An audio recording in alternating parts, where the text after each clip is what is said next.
So the go live notification said that I haven't done this type of chess in a while. I rage quit that arena lol. Oh no. Well, I'm gonna rage join. Woo. Or just happy join because I'm not in rage yet. Let's join. I have not played classical chess Sup. on Lichess in a long time. I played over the board classical chess not too long ago in Vegas. But this is a bit different. So this is 20 plus 10, which is considered classical online. I think over the board this is still rapid, if I'm not mistaken. Opponent is not online. They have less than 10 seconds to move. Oh no, my opponent. Berserk. Ah. I didn't get any berserking points because the game was 0 moves. I gained 4 rating points though. Yeah, the rating is more volatile when you haven't played for a long time. So even though there's a 500 point difference, did a little bit of farming there. Thank you, Soda Limon. Gifting. Oh, continuing the gift sub from Geek and Pink. Thank you, James Black. All right, so we continue. Let's hopefully get a game that's longer than 0 moves. Playing baby chess. And the nice thing about classical chess, I have more time to explain what's going through my mind, more time to interact with chat and answer questions. Playing a Ponziani. This is one of the most common lines in Ponziani. And after e5, there are a few choices for black. There's queen e7, there's this, there's this, there's this. All the knight moves. Out of all the arrows I drew, there's only one good move for black. And every other move gets punished. But my opponent found the only good move. And it is a natural move. The move I like to play here is queen b3. Hitting the knight. Most people go back. Most people don't go back this way. Which I think is just more comfortable for white now. Bishop's blocked. Wait, did I have bishop c4? I should have slowed down there a little bit. Oh, this is classical chess. Irene asking what the time control is. 20 plus 10. It's a lot of time. I could have played bishop c4 the previous move. If I played this move, yeah, bishop's move like this, I'll be threatening mate in 1. So bishop c4. If d5 en passant, knight a5 doesn't work because bishop f7. Let's do it. Thank you, Time Took. Gifting to Meraki. Appreciate that. Yeah, no mercy. It would be really nice to get a knight to f6. So actually with g6 played, there's some potential. Okay, this is forced checkmate in 2. Bishop takes f7, forcing black to bong cloud. And then bishop g5 checkmate incoming. Okay. Well, that was a quick one. Not as quick as the first game, though. I want to check what happened here. Interesting that the engine says queen b3 is dubious, because this is one of like the main lines I like to play. I think if you let the engine think, it shouldn't be too bad. Like here, it's close to equal objectively. If we go forward, wow. So, and even though I won in 10 moves, I made a blunder on move 7. This is a big blunder because it lets black play knight f5 and then black's not so much worse. Knight g5 or bishop c4 is just crushing. So I should have slowed down. But then my opponent blundered right back. And I had d5, but bishop c4 is winning, and then it was very winning. Okay, back to tournament. Welcome back to Choco. Yeah, slowing down is sometimes a foreign concept to some people. Do you know about the Lichess 4545? Yeah, I'm aware of the existence of, I think it's a league, like a league of even slower chess than this. I've never competed in it though. Maybe someday I'll give it a try. I think it requires having a very flexible schedule to set up the games. Is this chocolate milk? This is not chocolate milk. This is an iced latte. It's basically chocolate milk, but for older people without the chocolate. More caffeine. A little bit of espresso and some oat milk. Hazelnut syrup. Okay, I'm not berserking. I just want to have time to explain things, and I also don't want to lose my increment. So we have a Peert's defense. Pretty sure I saw a Reddit post within the last day asking why is the Peert's becoming like more popular? Like maybe there's been a surge of players playing it online, which I have not noticed. Someone was mentioning it on Reddit. And this is a very specific type of Peert's, which I forget the name of. Maybe Czech Peert's or maybe a lion. I'm just trying to play natural moves. And with g6, because very often when c6 is played, black goes for knight bd7 and e5. So I'm wondering if there's a way to make use of this move order. Like I want to play bishop c4, but I'm not sure about either this or even knight takes e4, some center fork trick. I kind of like the idea of h3 first. Just ensuring that there's no bishop g4. The bishop no longer has a active square to develop to. Oh, Kawaii Cat has noticed an uptick. I mean, it's an easy opening to play. It's very setup based. Like what black's doing right now, you can basically play these moves against any white opening.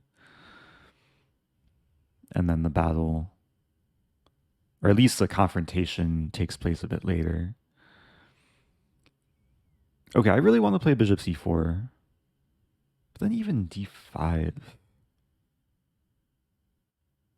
So maybe bishop d3. I'm thinking it would be nice to somehow threaten e5. If I play e5 too soon, there's takes, and then the queens get traded, and I don't want that. So let's play this.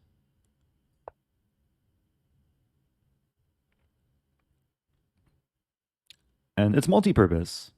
Reinforces the pawn, prepares the castle, but also blocks the d-file. So now e5 will be a bit more achievable. a6. Yeah, I think I'll just play e5.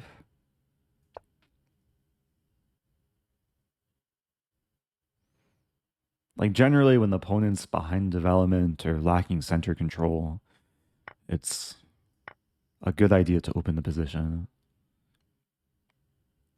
And now the knight has to move. Yeah, I was thinking knight e4.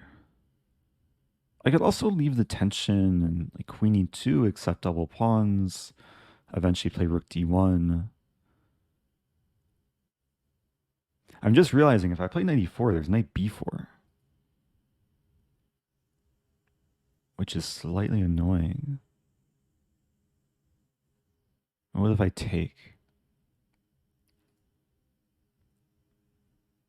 There's also bishop d2. Yeah, maybe I should have like done some calculation when I played e5 and anticipated this position. Originally, I did want to play knight e4, but after knight b4, I either have to concede the bishop or trade queens. So I'm leaning towards bishop d2. I think I'll just play bishop d2. Avoiding double pawns. Ensuring that if knight b4, I can move the bishop and not allow the queen trade. Welcome back to Pam. Request for a bird's opening from Cheeky Gustavo. Yeah, it's best to request openings between games where I'm more likely to remember what the request is. But at least for this game, we're out of the opening. Double B. Have you ever played chess on a cylinder? Not that I'm aware of. I guess I'm playing chess on a flattened cylinder. Right? Like we just took a cylinder, flattened it, turned it into a two-dimensional square. Queen e2.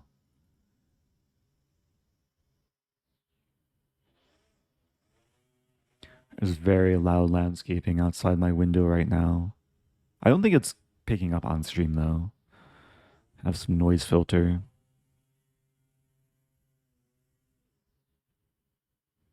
Okay, castling. What to do? Queen e2, knight e4, and castling all come to mind.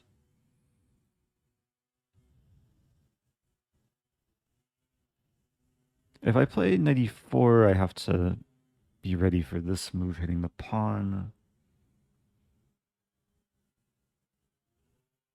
I think I'll play queen e2.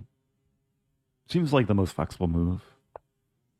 I'll probably end up castling too at some point.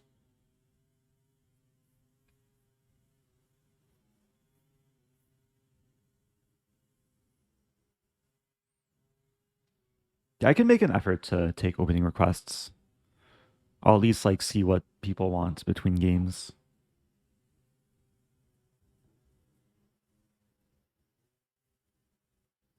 Oh, Kevin Finch also dealing with the sound of lawnmowers. 'Tis a season of gardening. Why not queen c1? This idea of creating the battery and maybe preparing bishop h6, it is common against this like fianchettoed bishop.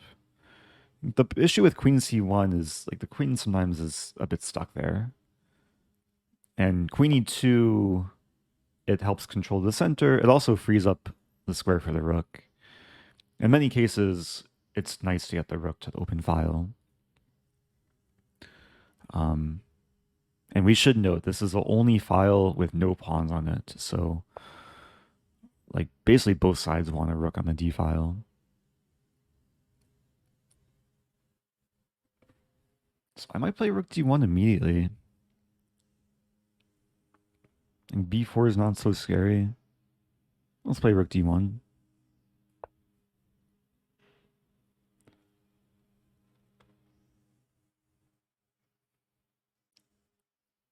Oh, a couple people want a bird. More than a couple. I see +1 for bird. I went to the zoo earlier. Saw some very exotic birds. There is one bird that was like, it couldn't stop laughing.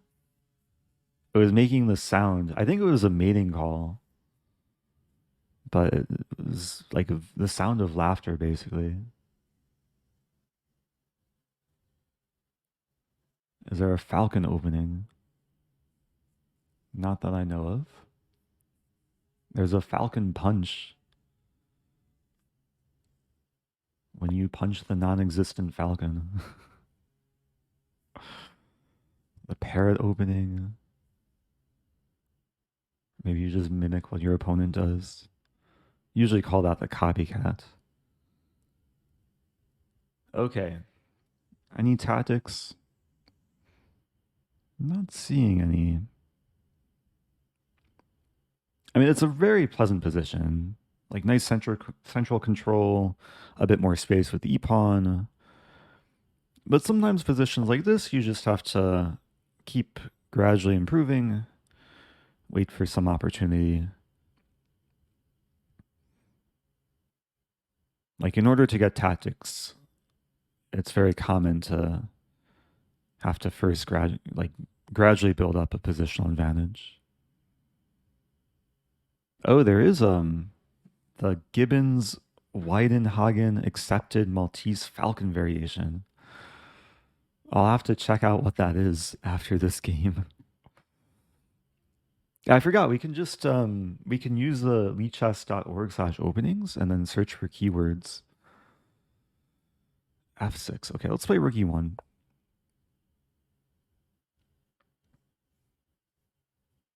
So rooks have found the center. Generally, you like in the middle game, you want to place rooks on open files, which is a D file, half open files. There's no half open files here, but also files that are likely to open. E file is the most likely file to open with the pawn tension.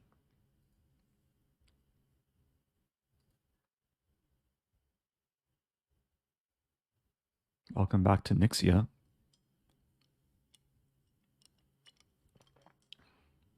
Yeah, I'll check out what this Falcon variation is, and maybe I'll try and get it in a game.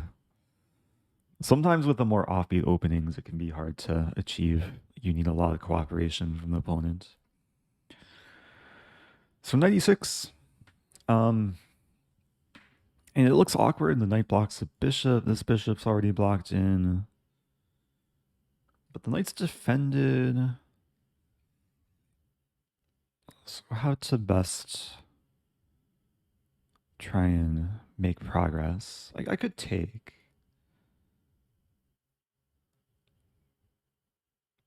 A4, A4, B4. Black might want to play this move and trade off the bishop.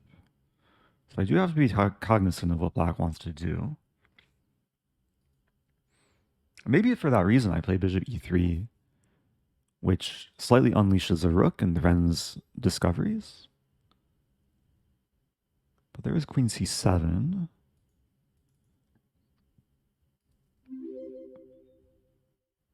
Happy 20. Happy 20, sipper tea. As I sip my coffee.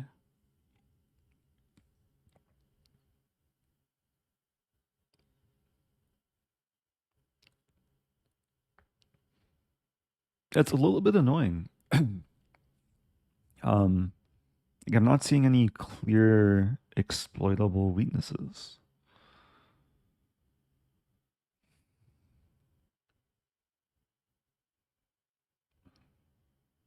I'm looking a bit more at a4. But even that, like, what am I threatening? Takes.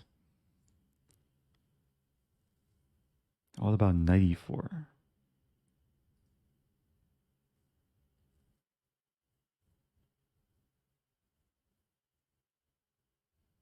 So if I know the queen's coming to c7 next, it's like one of the most natural moves. What can I do in 2 moves to, like, stir something up?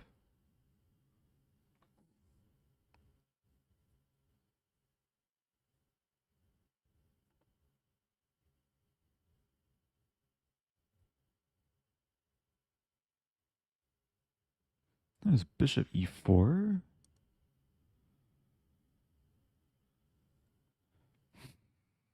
I might be overthinking this too, but it's frustrating not having a clear plan. Maybe like bishop e3, a4, a5, queen d2, like reorganize some pieces. And bishop e3, queen c7, maybe I can take. If bishop takes, there's knight e4. If pawn takes, maybe there's still knight e4, c5. Yeah, the bishop's just better here. Let's start with this move. I'll try and keep thinking what to do, assuming we see queen c7.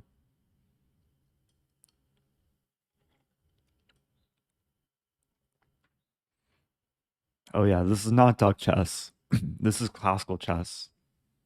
My rating has a question mark next to it because I have not played a classical game in at least a few months on Michas.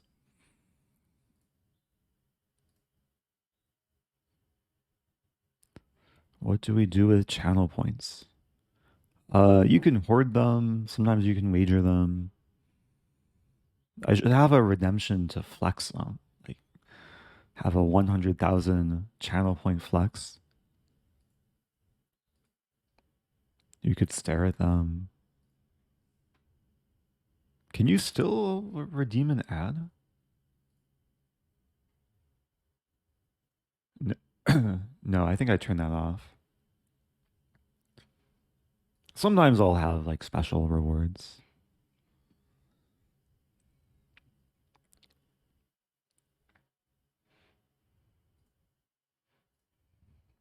Actually, as my opponent thinks, I'll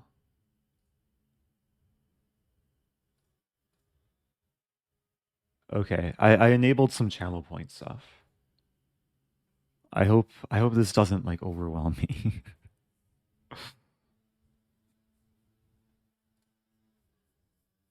Oh dear, we have a prediction. Yesterday there was a prediction that like that was going on and the game ended before it was over. Gaston LV redeems Sheriff Photo. Okay, in just a moment. Making use of the channel points. Knight d7 I was not expecting. So knight d7 blocks the potential discovery.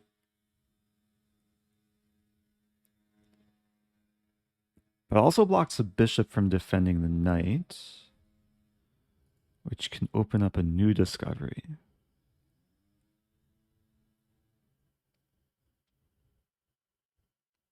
Man, there's so much like potential X-ray vision,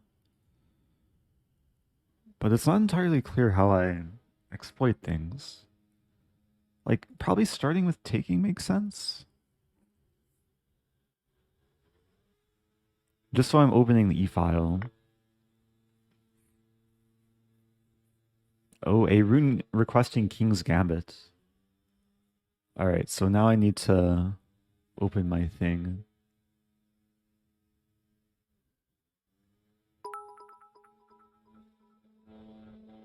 Saw the notification and had my money on duck chess. Oh, ha ha ha. Nevertheless, this is going to be prime sleeping enhancing Oh, YouTube yes. content though.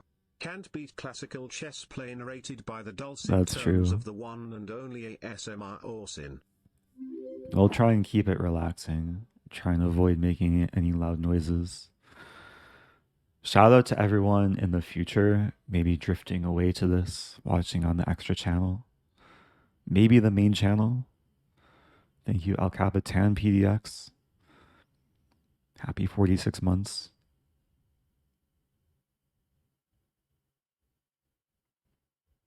And somewhere there's a thing for this. Here we go. Okay, so once I fulfill these redemptions, I can mark as complete. If I don't fulfill them, I'll reject them. So that's the channel point queue.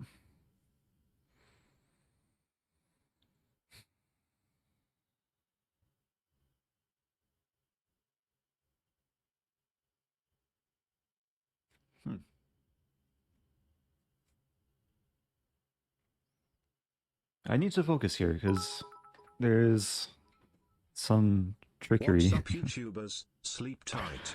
That's Warm true. Greetings from Liverpool to you and Eric as you drift off. I'm gonna drift off in some calculations. I was thinking about bishop b6. But that there's no way that's even worth looking further into, unless maybe, yeah, actually maybe it's worth exploring, but knight takes. Yeah, I'm stacking too much material. So there's bishop e4, hitting the pawn. unleashing the D file, but kind of closing the E file battery. Bishop h6 is interesting. Offering some trade.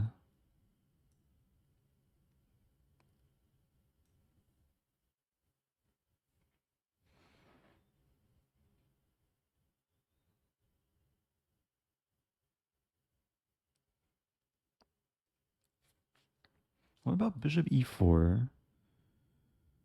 Queen c7, a4.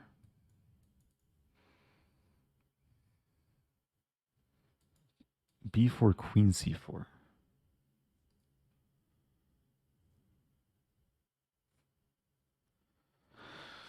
I'm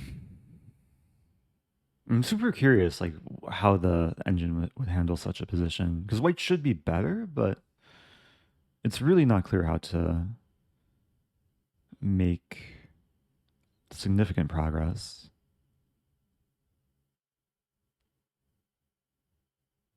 F5 might be coming. Yeah, knight's gonna develop. So bishop c4, queen c7. There's an idea of bishop e4, queen c7, knight d5, which probably doesn't work, but maybe works. Takes, hitting the knight and rook. Let's start with bishop e4. It's a tempo move. Improving move too. And the bishops now control a lot of squares together. Okay, I see another opening request. So I'll prioritize the opening requests that were redeemed with channel points.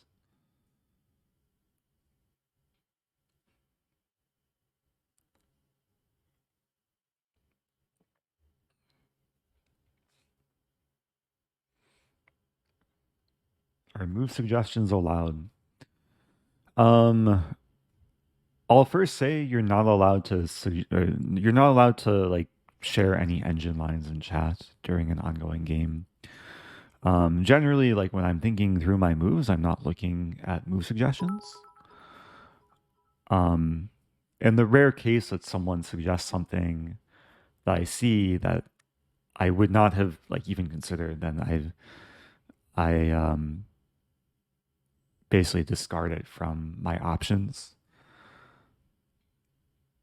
But as I was thinking there, I was not looking at any move suggestions in chat. I see there were some questions though. And generally, it's probably better to ask questions about moments after they occur. So like going back, I can address, like there is a question about rook d2, which I didn't consider, which maybe is a candidate move. Felt a little bit slow. Someone was asking about bishop h6, which I did consider, but ultimately rejected. I think bishop h6 there's like takes and rook f7. Like it would just be a trade. Hello to Barkovsky in Armenia. On vacation or home sweet home? Okay, so opponents taking their time. And this game alone could maybe go 20, 30 minutes or more.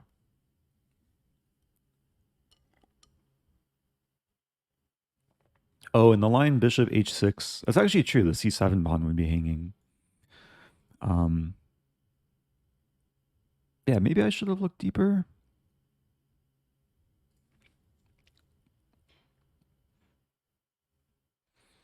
But now the position's different.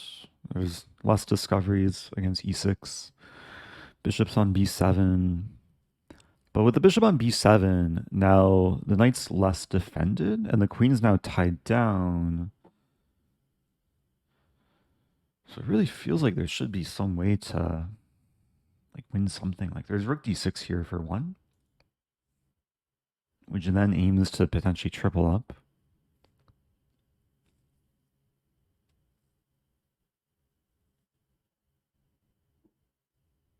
Also hits the pawn. So rook d6, queen e7 is most likely.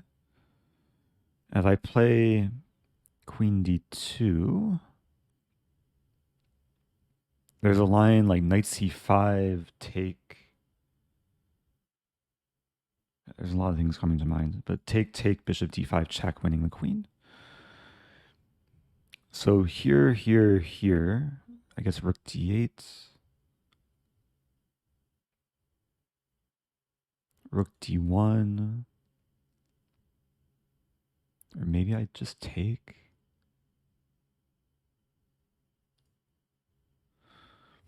Anything else to consider? I should start moving a bit more quickly. But I like the prospect of this.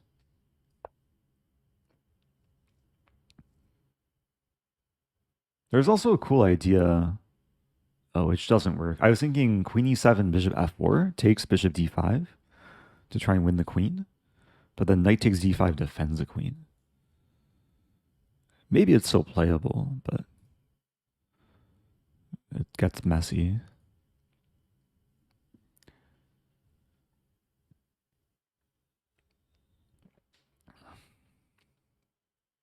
Do you ever take into account your opponent's rating when determining lines? I try not to, at least beyond the opening. I guess when I let the opponent's rating affect my moves, it usually affects my opening choices. Like if they're lower rated, I'll maybe play something a bit more aggressive and dubious. But beyond the opening, I usually try and play the board and not the opponent. And it's a good habit to try and practice, is like regardless of who you're playing, just try and find the best move in the given position. Yeah, this is a free knight.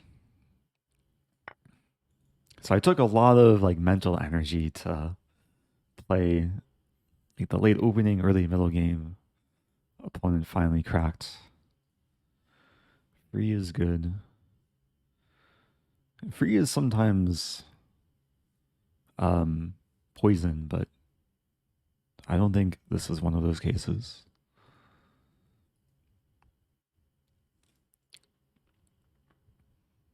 I think black was still holding on though with queen e7. It wasn't pretty. Like white's still applying so much pressure. But now, yeah, we could see a very quick downward spiral for black. Knight's still pinned. Queen e7 runs into all sorts of tactics. Queen e7, bishop d5 is simplest. c6 is attacked. Are you playing in the US Chess Open? Oh, US Open. I think it's in Michigan this year. I've played in previous years. It's been a while though. I think the last time I played was Arizona 2015. I don't plan to play this year. Actually, I don't think I can even consider playing because I have a event to go to in Italy in August. All right. F5, I can take. Queen e6 coming. I'm not playing in Philly. I know there's the World Open coming up, or the Philly International, which maybe just finished. Oh, what event? In Italy, it's not really a chess event. It's a wedding. But I might play some chess in Europe at some point. Trying to figure out my plans.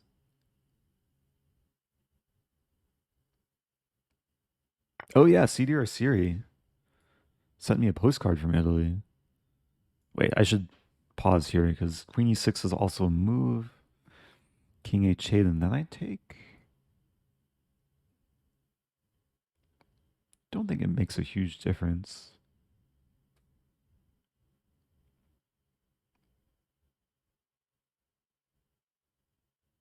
Let's take here first.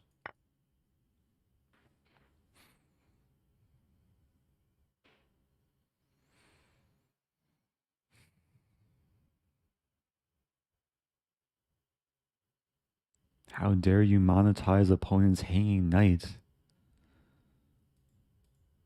Every move is monetizable. It's the age that we live in.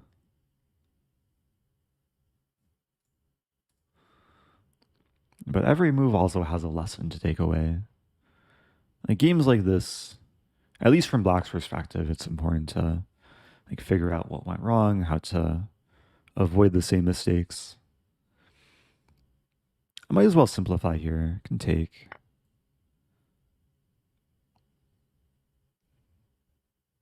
convert the extra piece.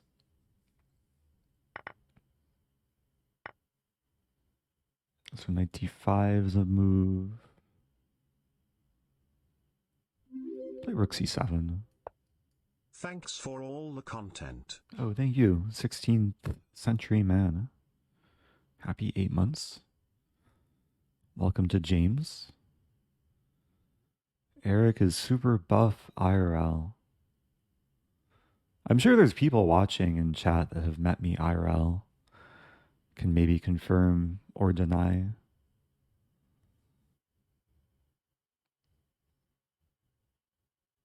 I sometimes go through phases of buffness. It depends how many rooks I lift on a given day or week.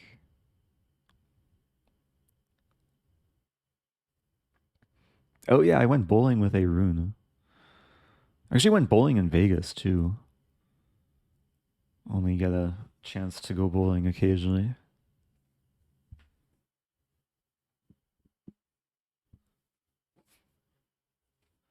Oh, Gary Loves Pizza has a 6-pack in the refrigerator. Like that one.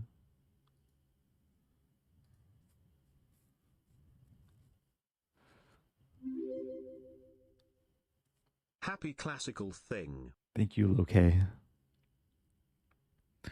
Yeah, there was a comment, I think like a minute or two ago, asking or saying something about like, isn't classical usually longer?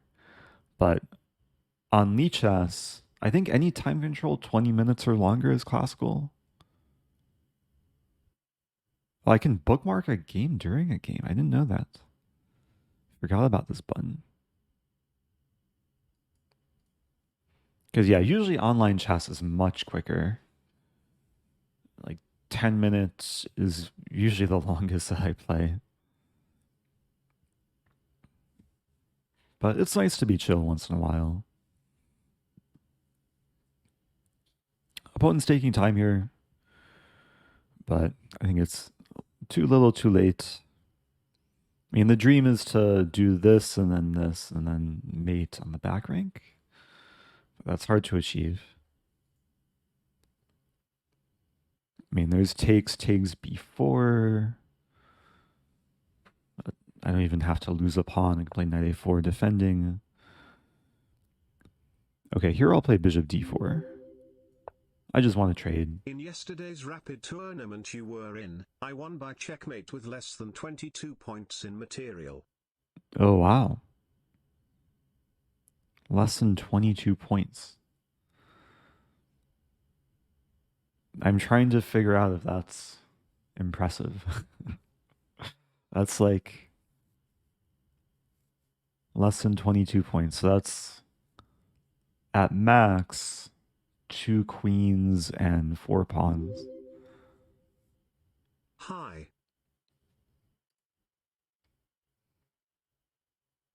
That sounds pretty good though. Good job to I am Eric Rosen fan. I think at first I thought I was going to say less than 22 seconds.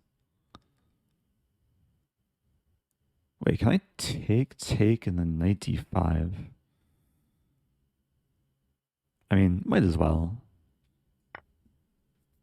It's one way to simplify.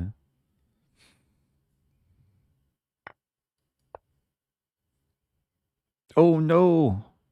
I'm getting skewered. Ah. Someone call an ambulance. Yeah, rook take, or rook d8 I take and then win the rook.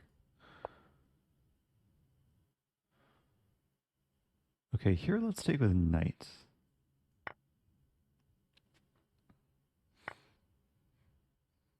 might as well play this.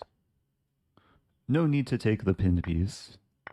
I want to play g5 next, where this tie down the king. Okay, now I should take the unpinned piece.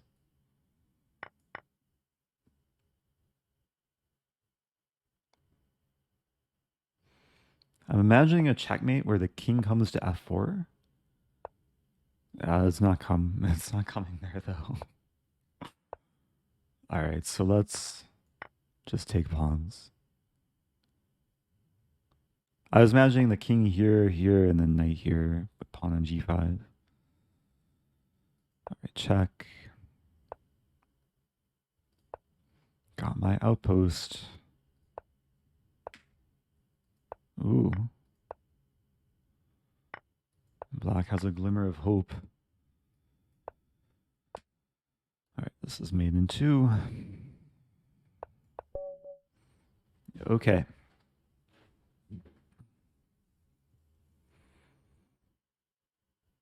Yeah, it was actually an interesting like opening scenario or early middle game.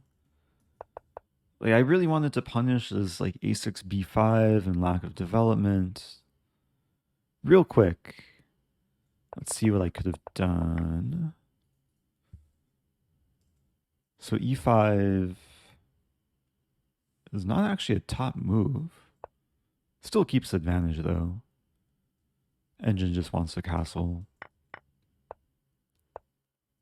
So this was all fine.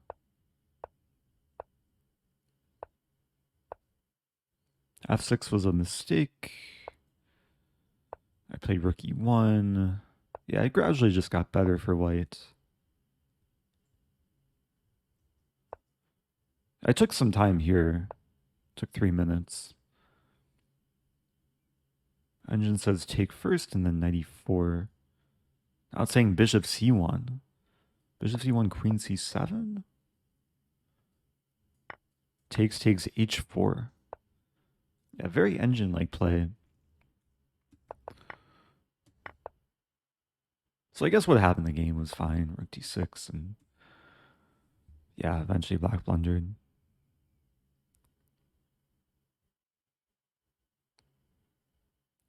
Is it a pin or a skewer if the pieces attacked are equal in value? I think that would be a skewer. Yeah, because a pin usually denotes the piece in front not being able to move because the piece behind is more valuable. So I think equal value is a skewer. Like if the bishop somehow skewers the knights, some cases the rooks. What if queen e8, queen e8, queen d2, knight dc5? At what point though? Oh, in this position. Here, here, here. Yeah, there's still x-ray vision. So there's takes, and then bishop d5. So queen e7 should have been played here. But it's still super pleasant. Because I can double up, rook d8, and then take on c6. And black is gradually crumbling.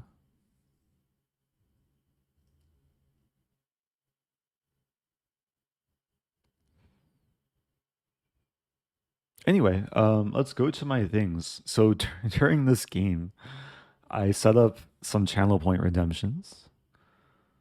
Oh, run an ad. Okay, I'll run an ad because the game's over, and then I'll get to the other things.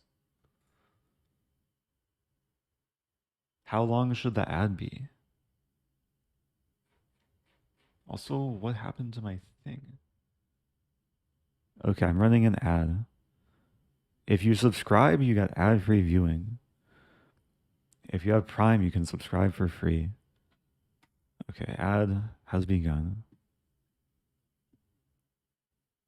How many people are actually getting an ad though? All right, so let's fulfill this. Complete. Okay, I hope I gave a satisfactory answer. Complete. So the rest of these, except this one, is the rest of these are opening requests. Oh, okay, we have a photo request. Resub so no ad. Hazy. Let's go. All right. Oops. So, oh, my thing didn't sync. Okay, I'll share a photo of my walk from the other day. I was taking a walk the other day. Let me rejoin the tournament. And there's a squirrel that just started like staring at me. And behind it, like the sun was peeking through the trees. It was a very photogenic scene. Look at this squirrel. I was pretty close to it. Like this was my 1x focal length on my phone. I was kind of just posing. So I hope this is a satisfying photo. Anyway, back to tournament. Back to the game. We'll play d5. And there is a request for Semislav, I believe.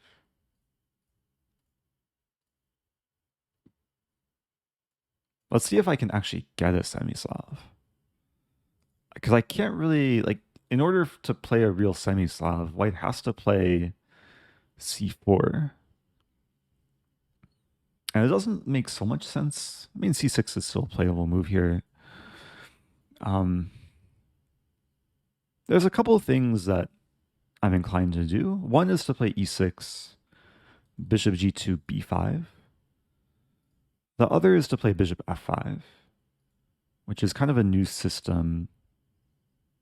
Even though it's basically just reverse London, it's a nice way to meet this like Catalan move order.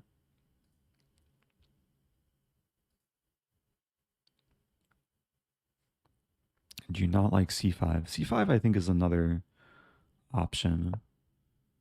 Oh yeah, c5 I went through a small phase of playing. Because there's a line, I forget how it goes. It's like reverse Grunfeld.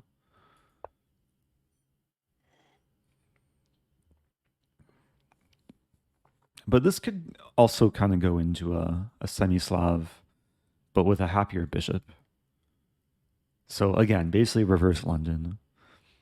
I'll play bishop e7. b3, castle. Opponent playing a double fianchetto.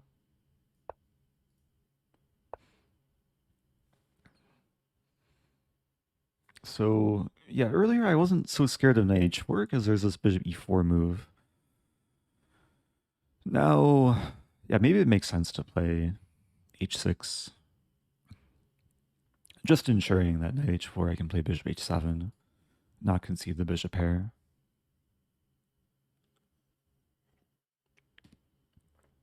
So a3.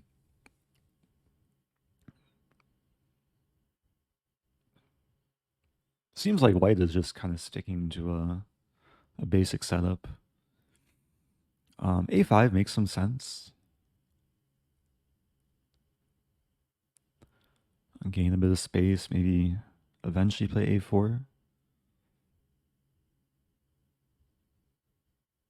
Yeah, let's play a5. Prevents any expansion with b4. So knight e5. All right, so the first thing I'm looking at is takes knight d7, and then there is e4. Pretty big transformation. I'm kind of drawn to the move c6.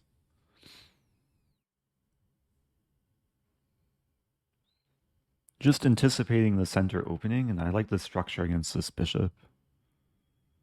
So let's do it.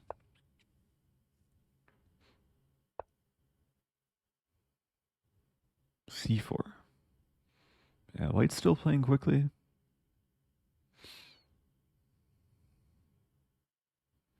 So again, I should calculate takes knight d7, and then still e4. I'd like to move back, but that loses a pawn, I think.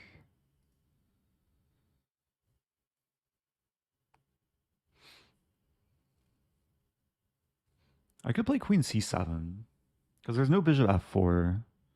Maybe rook c1.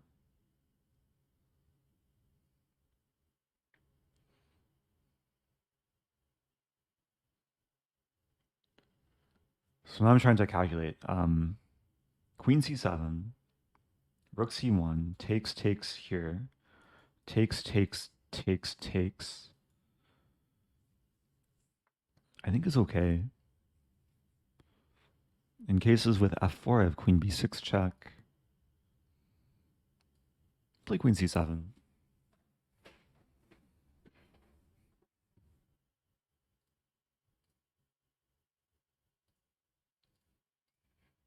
I'm trying to find my reward cue.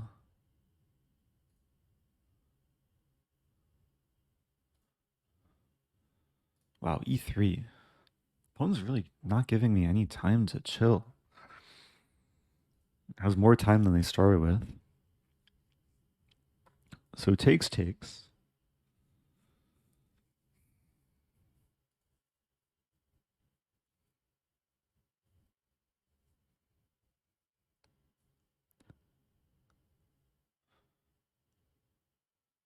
I like the prospect of this.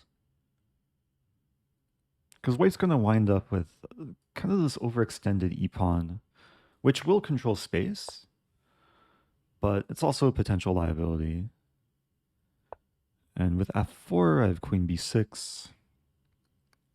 And e3 could maybe be a target. Bishop d3 to keep in mind. I'll start with this.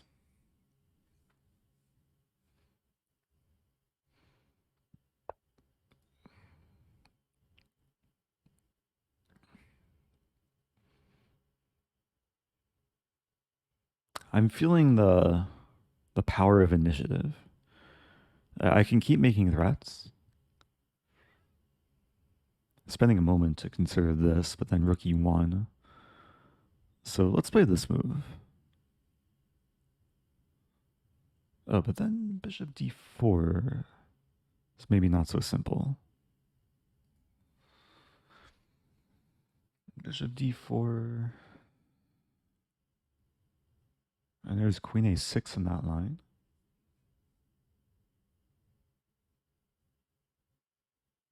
That's probably still acceptable. This square looks really juicy. This pawn also looks juicy. So queen a6.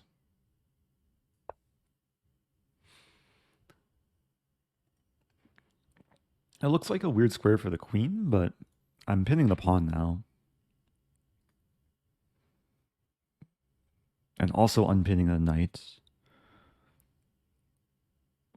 So this move is now a potential threat. White's still not really slowing down. If I take...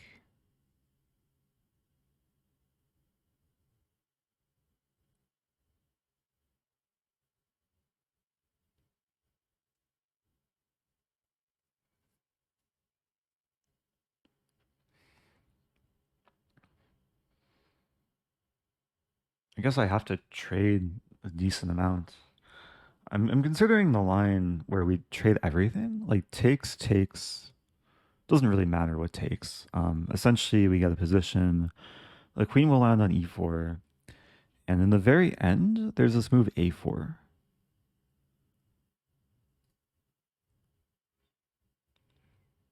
So does it matter what I take first with? I'll take with knight first.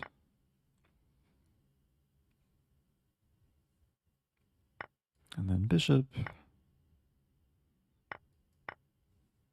Okay. A lot of trades. Basically relying on this move a4.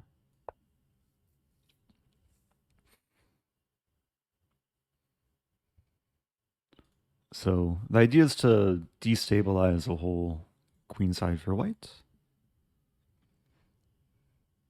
And if takes, I can take and it looks like I'm winning a pawn here, actually.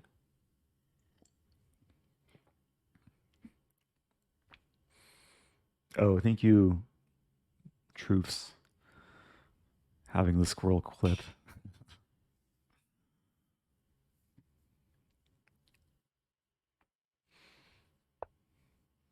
Okay, that's...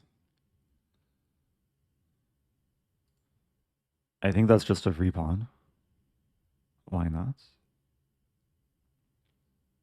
Sometimes you have to be careful, like, with this alignment, but there's no way for white to play bishop h7 check to win the queen. Bishops don't move on such diagonals.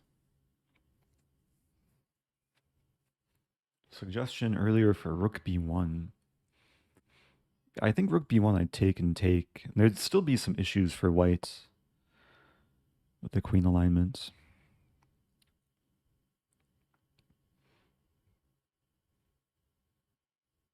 Okay, here there's queen d5 or queen b3. Queen b3 is met with rook c3. Queen d5. There's also queen a2. Maybe going after this pawn.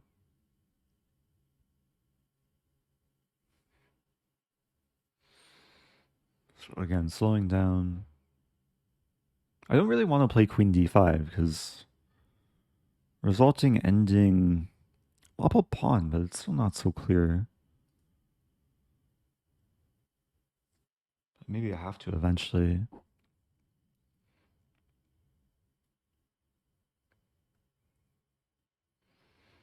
Yeah, actually,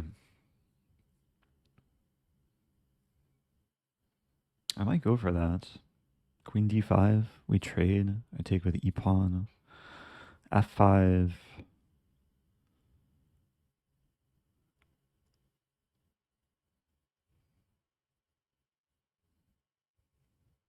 Because b5 is not really concerned with this pawn hanging.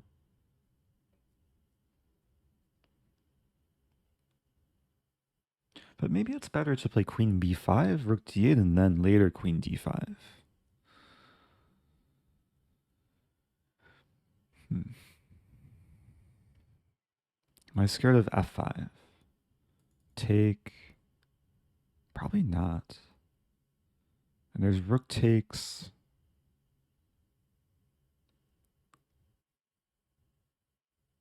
Maybe g6.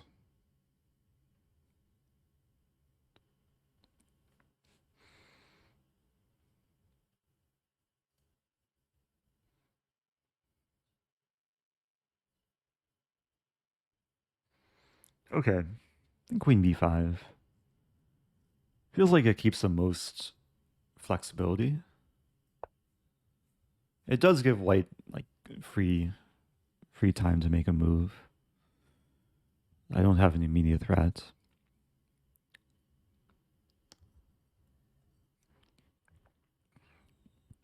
Opponent disconnected for a moment there. Are they having connection issues? I didn't notice this before.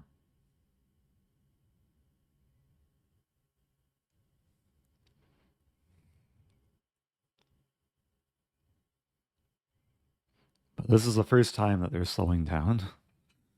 Thank you, Morris Code, with the first time prime. Good afternoon to Fish Head Soup. Okay, so bishop c5, I'll take. And then rook takes and queen b6. And the only open file in the position is a d file. So the plan is rook d8, probably rook d5 eventually. And this rook is pinned, even though it's like actively placed.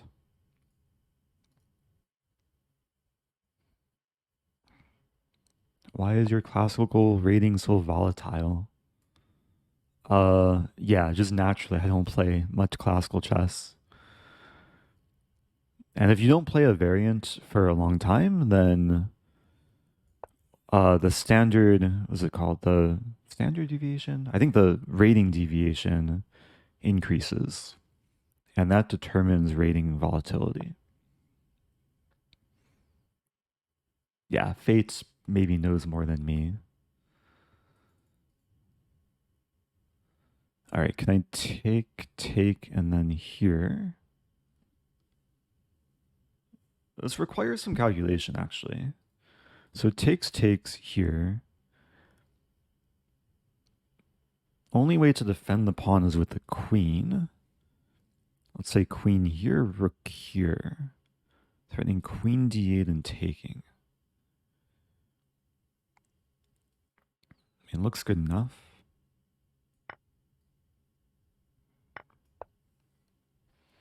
At first it looks passive. But the problem for white is it just takes too long to get out of the pin and to get the rook defending the d-pawn. And yeah, queen d8 comes very quickly.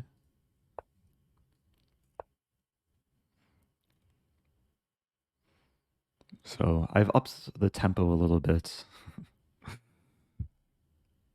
Not giving my opponent a chance to think on my time.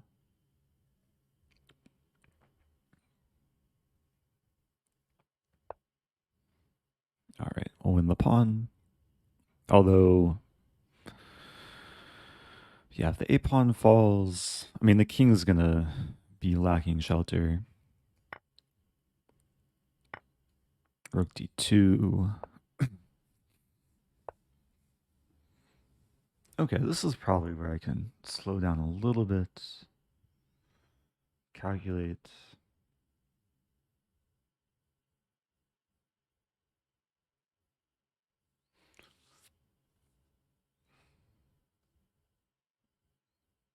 Okay, so one calculation is queen d3, queen a, king h7, queen b7, queen f1, which has got to be good. King g4,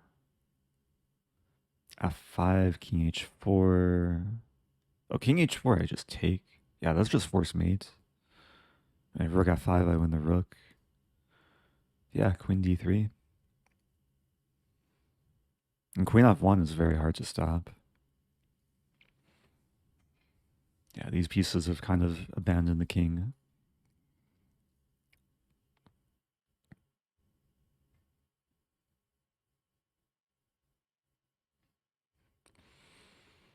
Yeah, this is a thing with like the time control. It's like if you're playing as you would in Blitz or Bullet, you're going to have more time than you started with. But sometimes it doesn't work out so well in the position.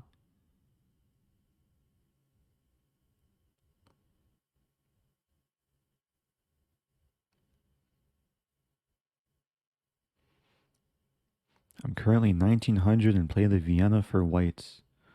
Appreciate any opening line recommendations. Well, Vienna for white, that's an opening within e4. Specifically e4, e5. So if you're looking to mix things up against e4, e5, and you want something aggressive, I mean, Evans Gambit comes to mind, Ponziani. You can look up the Molar attack. It's like a aggressive line within the Italian or Gioco piano. Scotch Gambit. I think there's a decent number of options to choose from.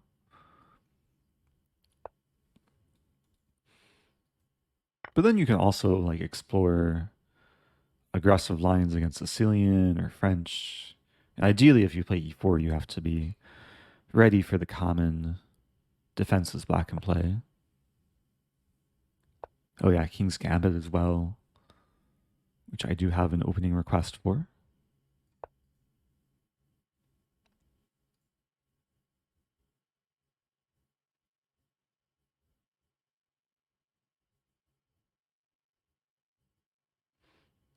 Maybe I should have played Queen e2 first. It may have been a more efficient way to mate.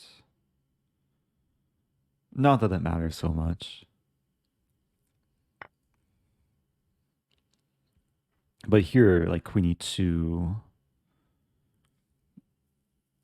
I think is just slightly more accurate. Ensuring that the king can't like run this way. I can win the pawn with check. Alright, check. Check.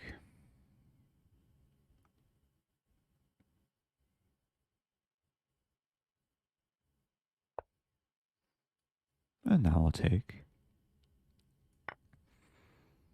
So I'm threatening a bunch of different mates. Okay.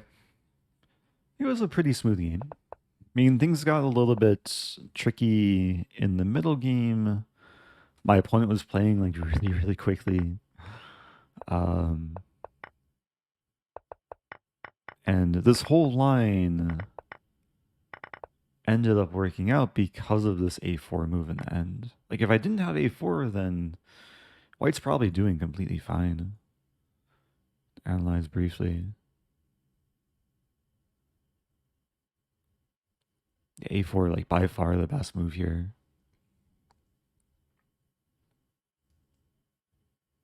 So going back, yeah, maybe 95 was a little too soon, although probably fine.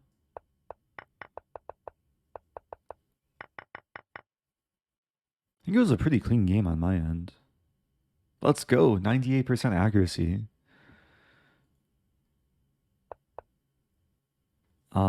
Yeah, I mean, there wasn't really a moment where I lost control of like the situation. It was just a matter of like being solid in the opening and then finding this line with a4 and converting. And taking my time too. Okay, so let me fulfill, or let me just see these things. So I shared a photo of the squirrel from earlier. We'll mark that as complete. Adrun requesting King's Gambit, Semi-Slav or Slav, which I didn't get a chance to play. Alekhine's defense with the O'Sullivan Gambit. Okay. Oh, share another photo. Okay. Wait, let me try and sync my photos. Google.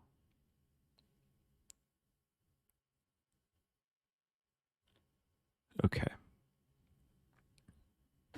Oh, another request for exchange French. Okay. And then center game. All right. Let me take a small break and I'll be back in just a moment. I'll probably complete the tournament. I'm rejoining the tournament. I'll share another photo. I was taking a walk yesterday at like kind of late at night, maybe after 10 p.m. And there was this animal that like I wasn't paying attention. I almost like ran into and then it like moved away. But it clearly wasn't scared of me. It was this thing. I think it's an opossum. Some rodent-like creature with a long tail. So usually when I take walks and see animals, I like to document them just to prove their existence. But yeah, I was just kind of chilling under the car for a bit. Oh, the first O is silent, so just a possum, like a possum. It's a marsupial. Okay, let's play e4. Let's regain focus. Let's turn off pentatonic. Hey, we'll get a King's Gambit. Okay. This was a request from a rune, I believe. And we have a King's Gambit declined. But d6 is not the most common way to decline. Like, I think bishop c5 is a bit more proper. So I'll play knight f3. It's a very romantic opening. King's Gambit was probably more trendy in the romantic era, 1800s. But still sometimes played today. And I will admit, I don't really know so much theory, but I know ideas. I know some opening principles, like develop the bishop, target f7, try and accelerate development. Maybe someday win back the pawn.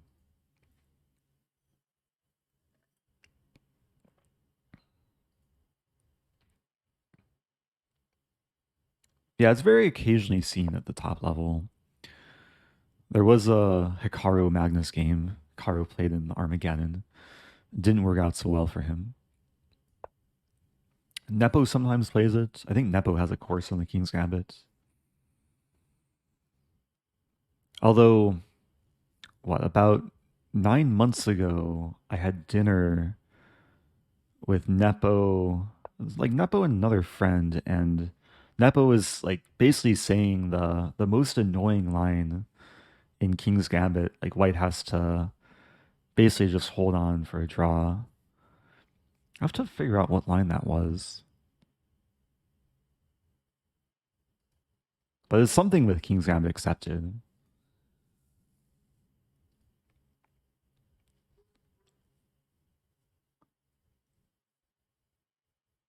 So g5, wow. So black hasn't moved a non-pawn yet. Black playing the E-Diag defense. I think the principled move here is pawn h4, g4, and can I sack? Or maybe just knight g5? It looks very pleasant.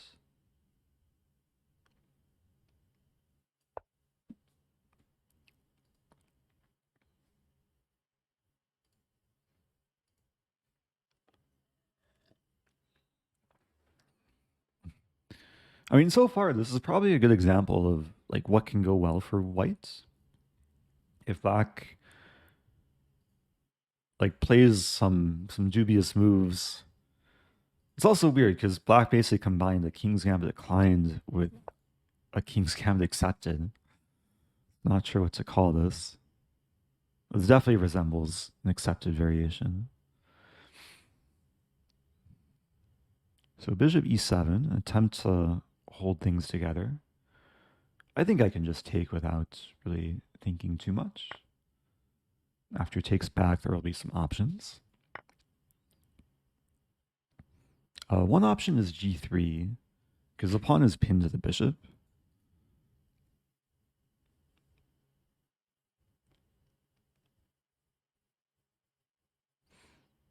Like, the more I'm looking at g3, the more I'm liking it. I just want to take back next. And there's also ideas of first taking back, but also taking here first and then taking back. And just keeping initiative. So g3, the only thing really to worry about is bishop g4. But I still take, hitting the bishop. Bishop h4. Bishop h4 is maybe a small concern. Takes, takes.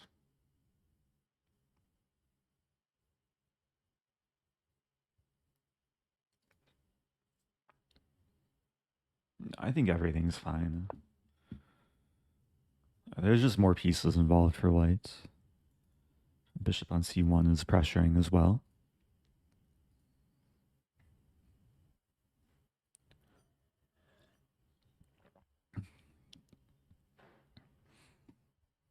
I glanced away from chat for a moment. I'm missing all the discussion about possums. Possum and opossum correctly refer to the Virginia opossum, frequently seen in North America. So that's probably the creature that I saw last night.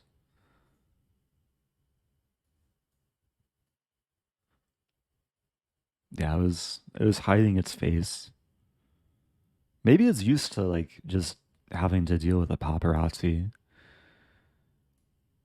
being such a well-known creature.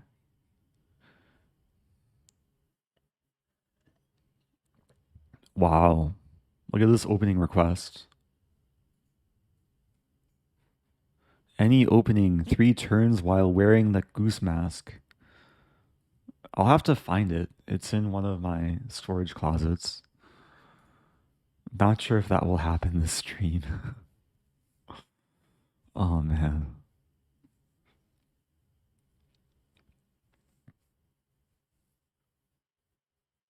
Irish Gambit. Oh dear. Yeah, some of these requests might not happen today. The Irish Gambit is like a Halloween Gambit, but earlier.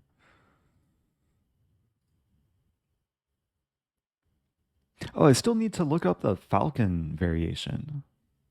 We were talking about the Falcon earlier, and there's some opening that has a Falcon in it. Thank you, Winder. Happy 4 months. The Bayonne Gambit. In honor of Anna Cramling's dad.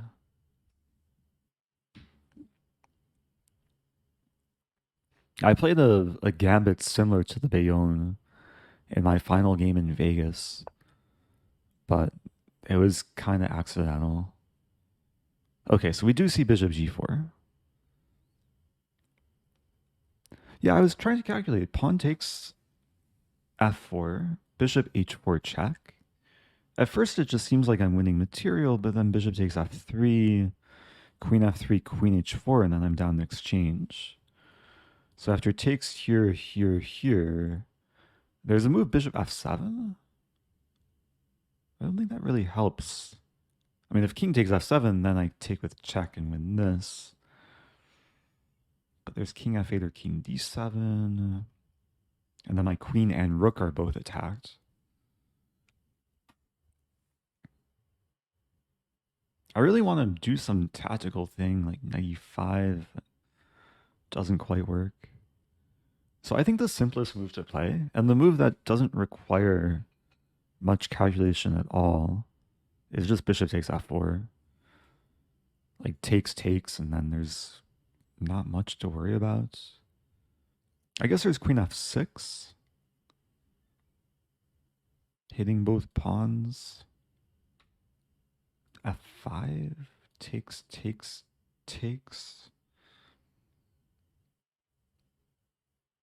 But in the very end, it would be equal material. Although there's a few things hit. I guess I have knight d2. Queen b2, rook b1, queen c2. I sack 2 pawns. I win b7. It does look kind of romantic.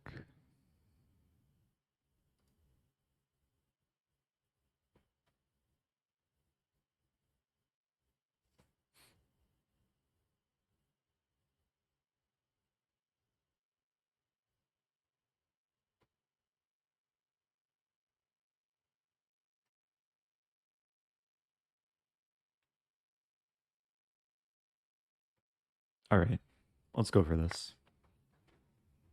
It's a cool variation. And there's a point, like when calculating those lines, that it's just about understanding the fact that in the end, like if black goes for this, the queen will be the only developed piece. And as long as I'm keeping this bishop, there's going to be some worries with tactics. But we might see this. Like queen f6, f5, it's a pretty natural line.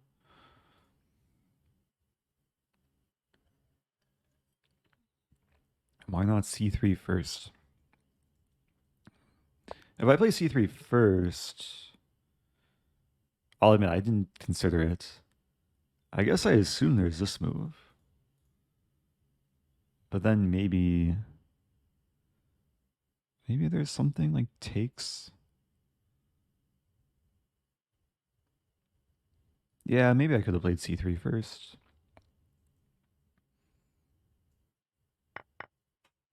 But on the other hand, it's not a move that I really want to take the time to play. Because I don't want to give black time to like complete development.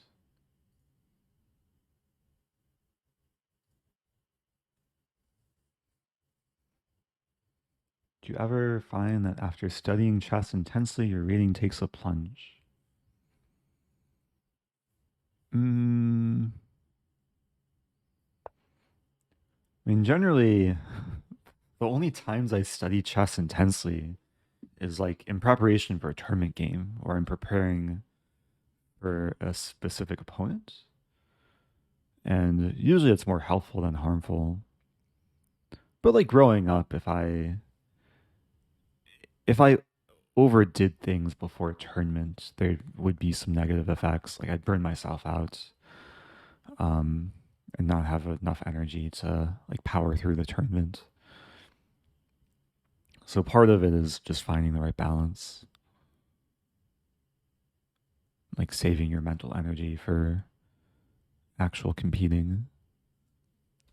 So knight d7.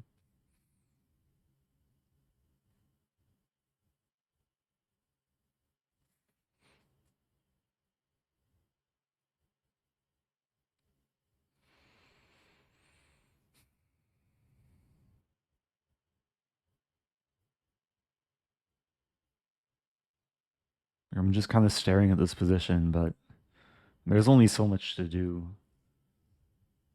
Like these are candidate moves. Queen d3 is a potential candidate move, along with queen e2. I like knight d2. Getting superfluous knights. I keep the option of like c3, queen b3, or queen e2, and eventually I do want the castle queen side.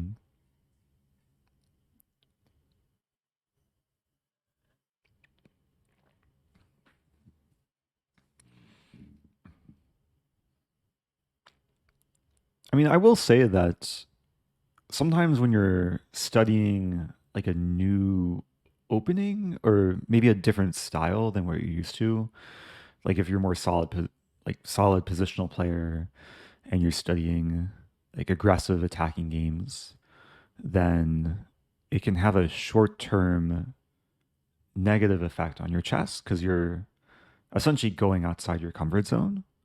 But then long term, you're just enhancing your chess understanding. And that's one way to like overcome plateaus is to study things that maybe you're weaker in and then try and incorporate those things into your games. Like long term, it's so much more effective to play with like a growth mindset and to play every game to kind of just enhance your understanding. So yeah, generally you shouldn't be too concerned about like short-term rating plunges. Like they do happen. And sometimes it's just like growing pains, basically. Why not bishop f7? Yeah, so I didn't even like draw the arrows for this or mention this line, but bishop f7, king f7, knight g5. Looks like it's winning the bishop, but there's queen takes g5. And in the end, I'd lose a bishop and knight, and we would trade queens. I'd only win this bishop, so wouldn't be the best trade for white.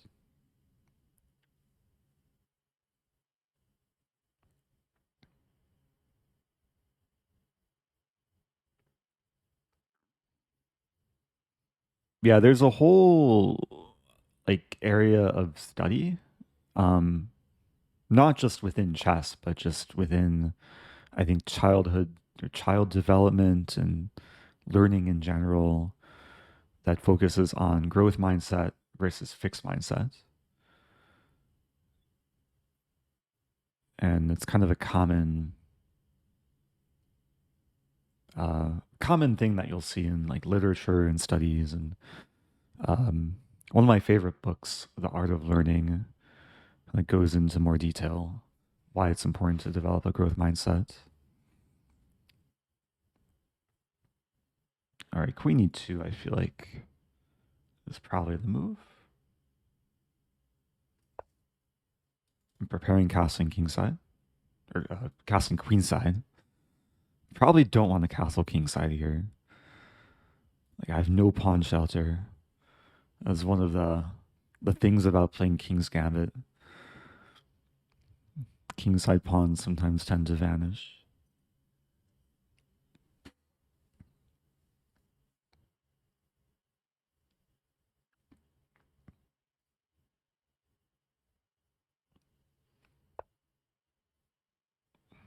Okay, castle queenside.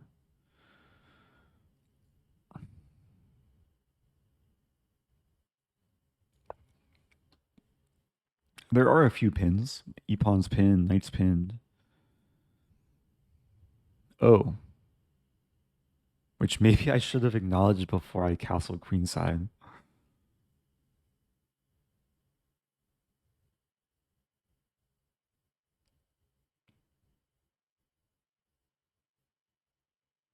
But am I setting up a trap?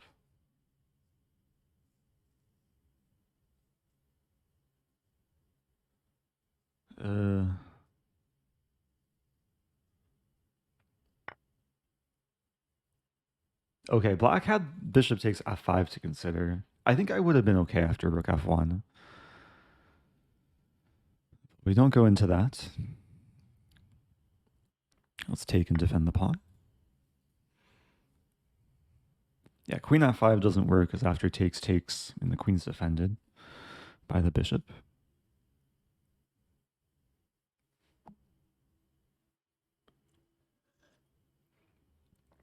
I can analyze more closely after the game.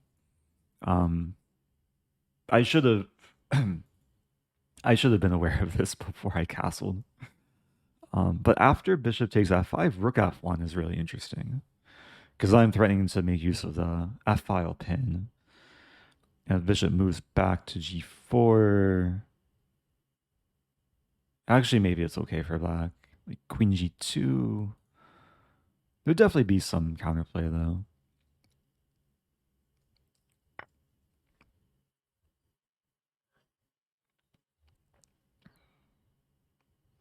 So these pawns are really nice.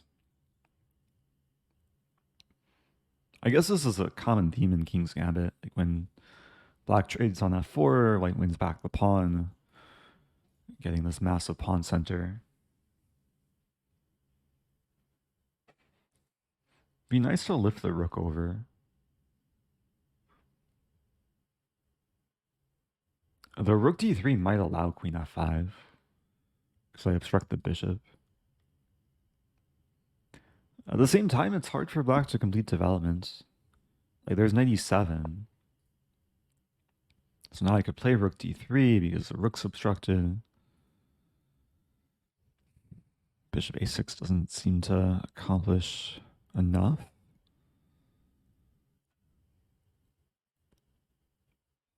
I mean, e5 is begging to be played, but it hangs f5.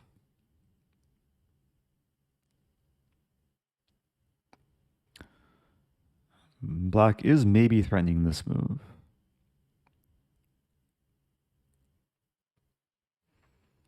So what to do? I like the move queen d3. Getting off the e-file. In some cases, I reinforce f5 to prepare e5. Also setting up this move maybe. Target f7. A few people asking about bishop a6. Yeah, it just didn't seem worth it to give away the bishop. I mean, getting two pawns, but the queen would be the only thing attacking. And the knights are ready to defend.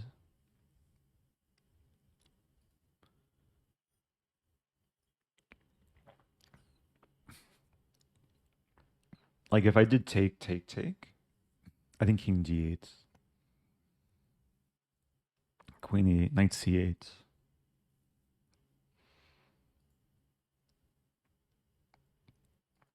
I relied more on like intuition than calculation there.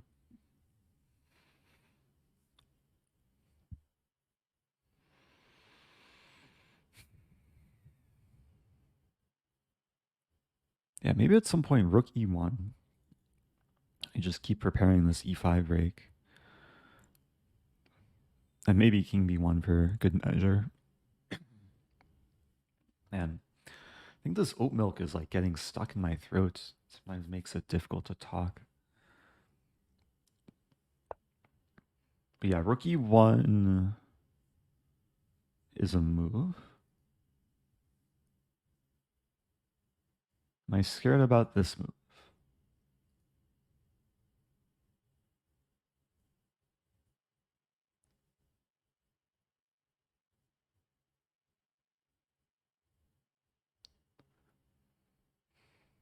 Just looking at the line. Queen b3, rook g3, bishop f7, rook f3, and the queen's overworked.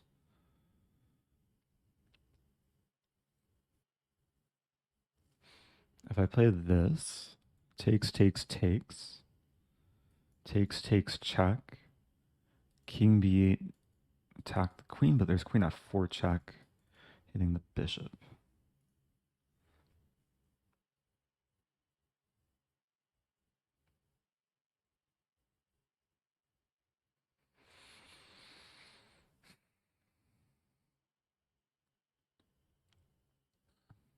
All right, let's play this. If rook e3, I have a choice, or if rook g3, I have a choice between rook e3, or maybe just directly e5. Oh, but then f5 hangs. Yeah, so maybe just rook e3.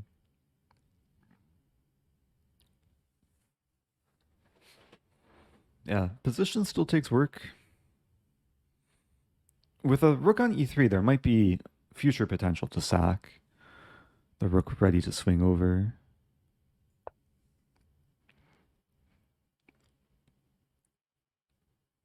Or maybe even like queen b3, rook c3. Use the files that are technically closed.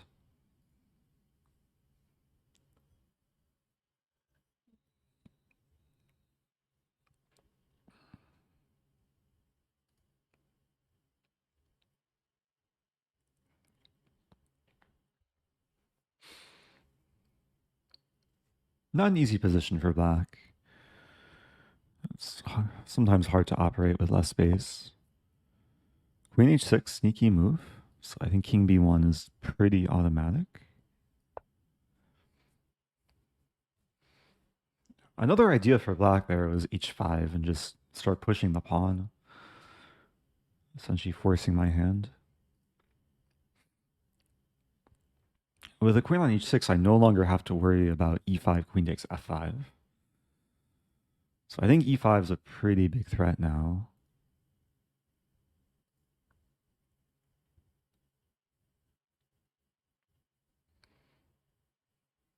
Yeah, always play king b1.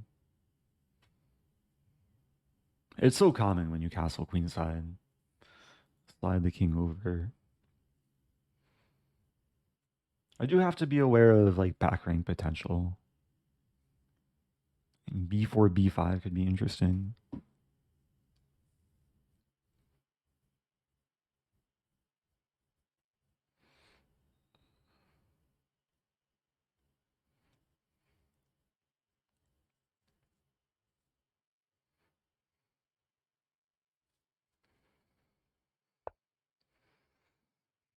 Knight f6.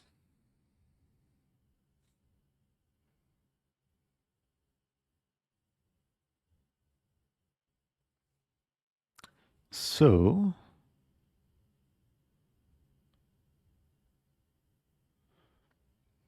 I mean, knight g4 is probably the intention.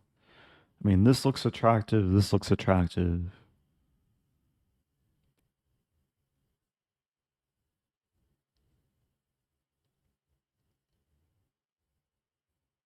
But I have to be careful. Also, probably just have to calculate, like, bishop takes f7, knight g4. Let's say I throw in a check. Almost 2 years old. Hey, happy almost 2 years. Awkward knight. Speaking of awkward knights, this knight is kind of awkward on f3, especially in this line. So take here, I throw in a check, king b8, rook e1. Knight is pinned. There's queen h3, or knight h2, or a combination of those moves. So let's say knight h2 first. What to do?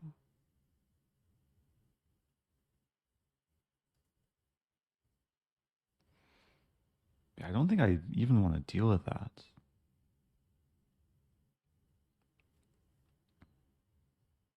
I could play queen b3 immediately. So that after knight g4, I have rook c3.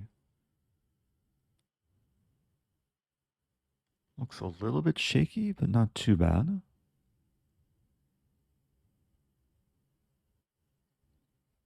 And f7 is just a goner, too.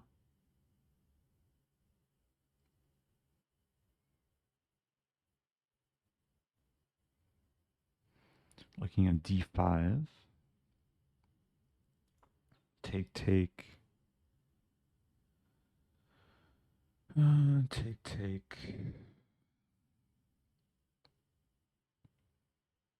Should also be okay.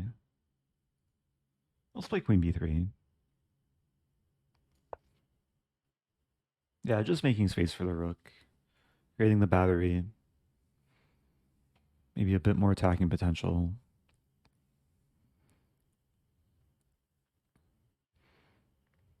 I just have to watch out for the defense. Like the queen is tied down to the rook. Rook defends a knight. This alignment.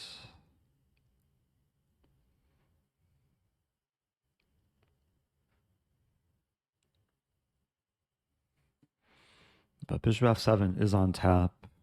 I have a few moves on tap. Oh, thank you, Vogel, too. Happy 7 months.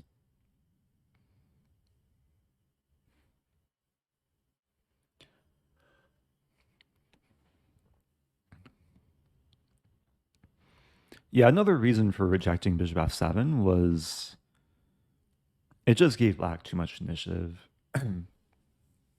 Like, to calculate those lines probably would have burned a lot more time.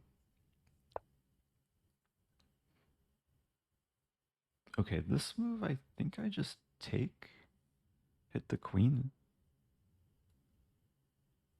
Everything's defended. A queen can't jump over the knight.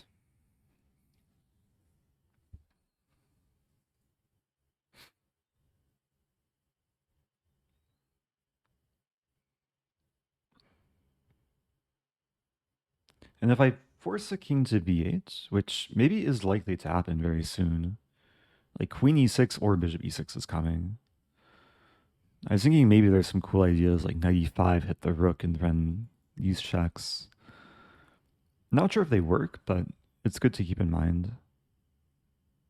Of course, if the queen moves to g4, then my knight will be pinned to the d1 rook.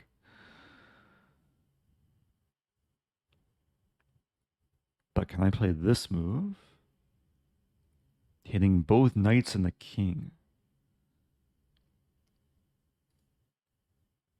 It might just be a trade, though. So queen e6. First of all, if king b8, I take and hit this rook.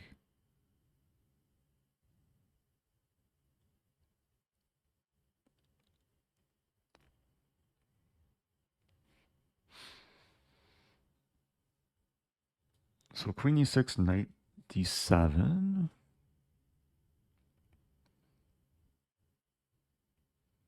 There's a fancy move f6, which is kind of cool.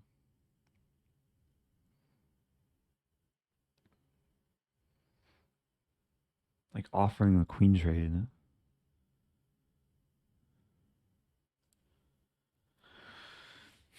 Okay, here's what I think is going to happen. I'm going to play queen e6. Opponent's going to defend this knight. If I take this knight, then I lose this knight. So I won't take the knight. I'm going to play this, and then play f6, attacking the knight. Now this knight is pinned, so there's no knight takes f6. And after queen takes f6, bishop takes queen takes e6, bishop takes e6. The knight is still pinned. This knight is attacked by the pawn, And once the knight moves, I take the knight, king takes knight, and then knight e5. And whatever it takes back, I win the rook. I'll be up the exchange, and it'll be a winning endgame. So let's go for this. And if king b8, I just take and attack more things. So even if my opponent is watching the stream, and heard the whole calculation, I guess I was going to say they can't stop it, but they play the move I didn't consider. Oh, what to do? Well, now I take the knight and the rook is hanging, so this still looks pretty good. But then, wait a minute. Take rook f8 and rook f1 probably. I was so excited to go into the funny line. Thank you, James Black. The arrow bits.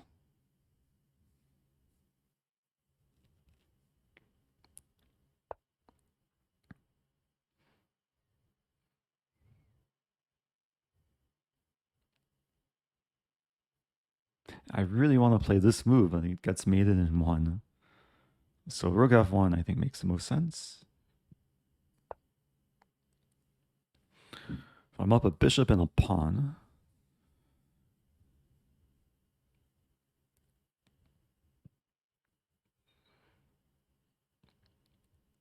It seems close for black having some tactic.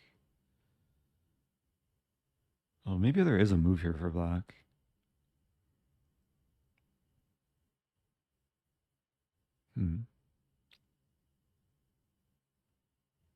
But even if black wins back the piece, I'll still be up a pawn. Okay, there is another line. It's just calculating queen h3, hitting the rook and pressuring the knight still.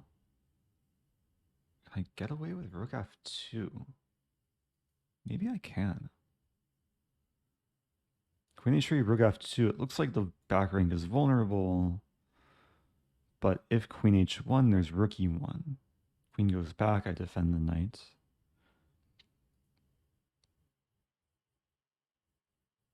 I mean, I was also thinking after queen h3, I'd play rook e1. And after takes, queen g7. Trapping this rook. But h5 is played.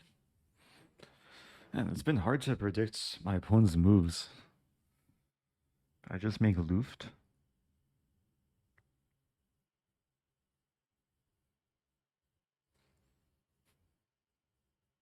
Making Luft seems like one option.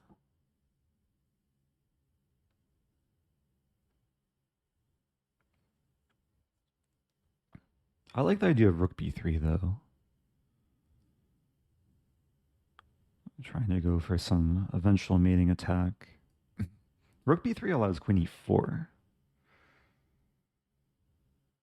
Wow. Rook b3, queen e4, rook e1. And then rook takes f3. Oh no, black's queen, and then mating.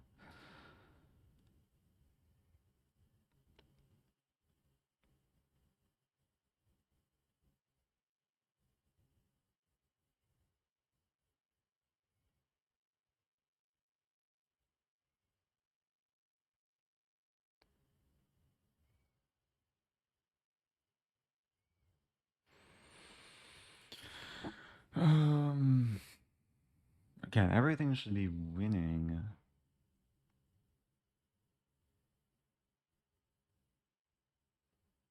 Okay. Rook b3, queen e4, knight d2. Attacking. And there's no counterattack because I take and the rook's defended by my knight. Let's play rook b3.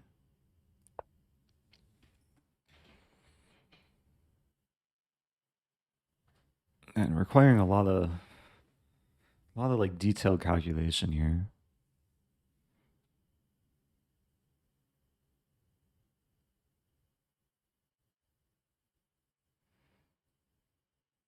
Yeah, I didn't consider bishop takes h5.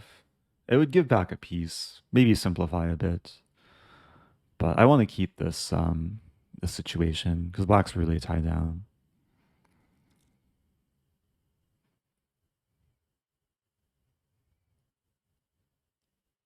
And now that the rook's defended, the knight has more mobility.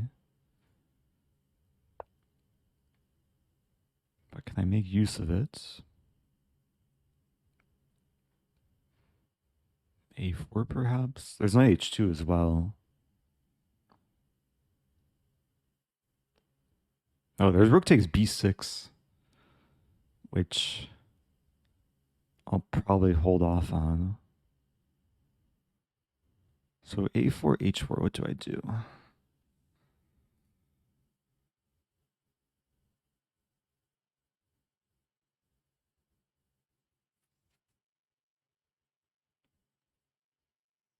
Take. I can just take, I think. Yeah, let's play a4. Really just a safe move.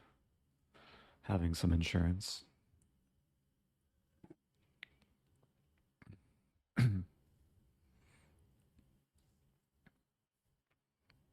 I imagine at this point, like, there's so many winning lines. Yeah, so queen e4 now, I mean, not much has changed from what I looked at last. Just trusting what I looked at before, basically. This move does so many things. Like, it defends the pawn, attacks the queen, defends the rook, and hits this rook.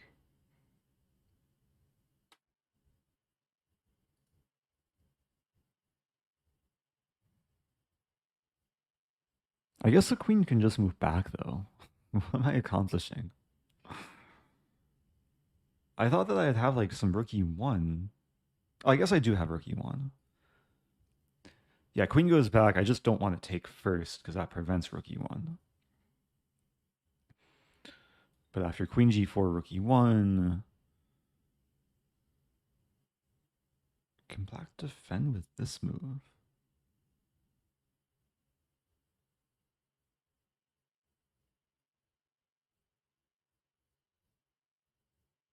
Feels like black shouldn't be able to do that, but queen g2.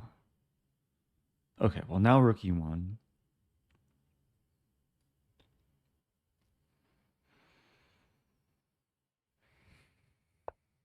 My knight's hanging, but this knight's hanging, which would then leave the rook hanging.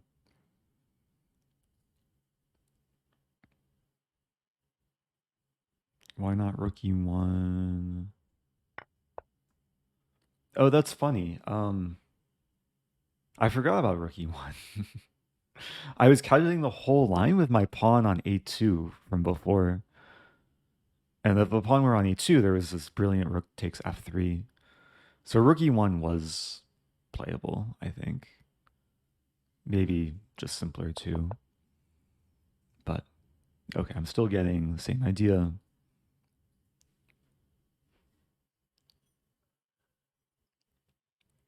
This game took some work.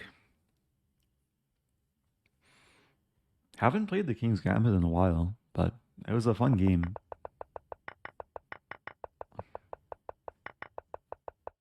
I mean, I don't think I was like winning from the opening, but definitely had a pleasant position.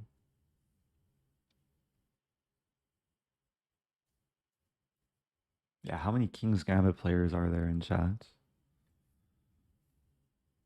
And how many more opening requests can I fulfill before the end of this tournament? We had the Goose Mask request. Most recent one was Irish Gambit. Oh, I shared the photo though, right before the game.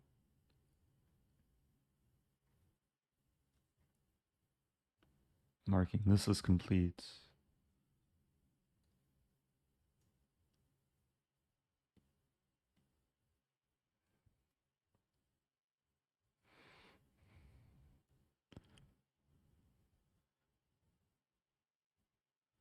I think most of the requests are white openings. There's a few black openings though. Semislav, Alekhines, and Budapest. Oh, the Reti Gambit. Reti Gambit, I think it was just knight f3, d5, c4. Requested by B Rich.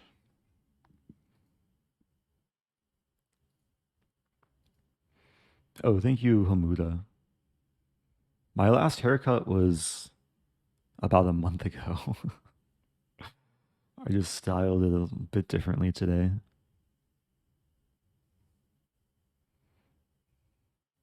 Least favorite opening. Usually I'd say like Nidor for Grunfeld. Those openings scare me. Alright, let's take a knight. Hitting the rook. Up 2 pieces now.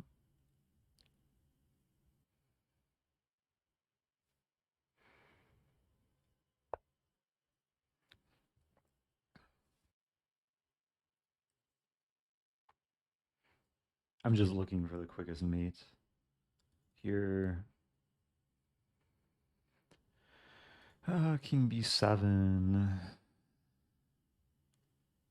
Let's play this first.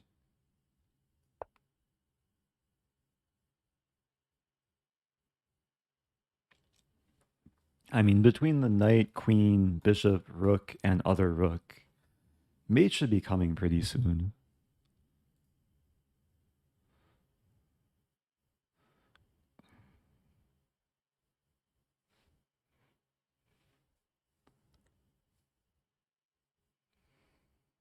Maybe threatening like knight d6 or bishop e6. And the queen does defend from a distance. There's also the potential of the rook trade. Any tips how to mate with 3 horses? Just save yourself the trouble. Promote to a queen and not a horse.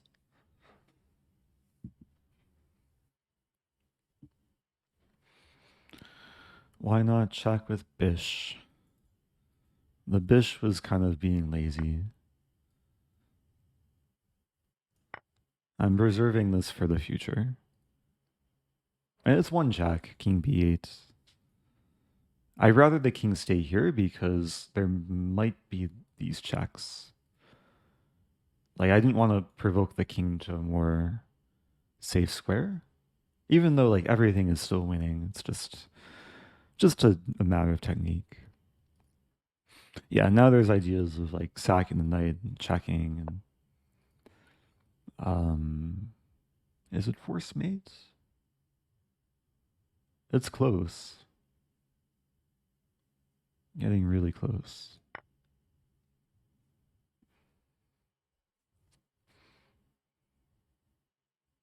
Trying to figure out, can I sack the queen? I'd see a king b7. Probably not. Bishop. I mean, even that's winning, but I don't think it's mating by force. I think I just pre-move rook c1. Like, regardless of what black does. There's 2 legal moves for black. Yeah, I've played, I think, over 100 classical games on lichess. But just haven't played in a while, so it takes a few games for my rating to become a non-question mark rating.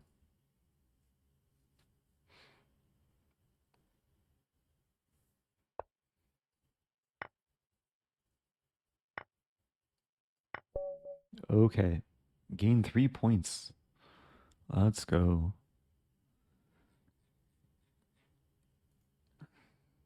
Okay. Yeah, the Stockfish doesn't like the King's Gambit. Calls it dubious. So, did we transpose into theory? Oh, we kind of did. But a6 didn't really serve much value. The g5 was interesting. And this whole line...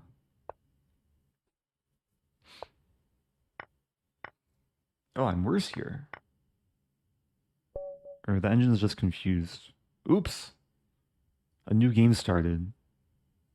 Because I had a different tab open with the tournament. Ah, sorry, I don't have time to analyze further. Um, Alekhine, Semislav, Budapest. I guess I'm playing an Alekhine. And then going into a Sullivan if the opponent allows. Oh no, my Falcon. Yeah, we still don't know what the Falcon is. Before the end of the stream, I'll find out this Falcon variation.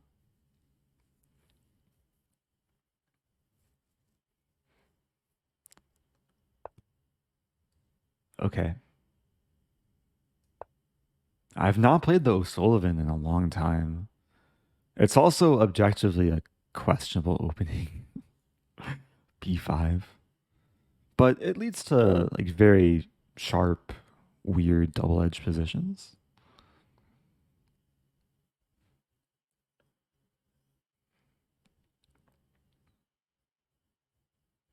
Opponent has a decent bullet rating. Plays blitz. Plays a lot of things.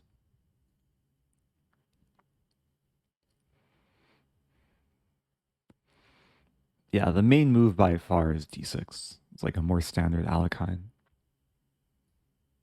So, I hope this person is still watching. TSH Murrell, marking as complete. Oh, you're still watching. Nice.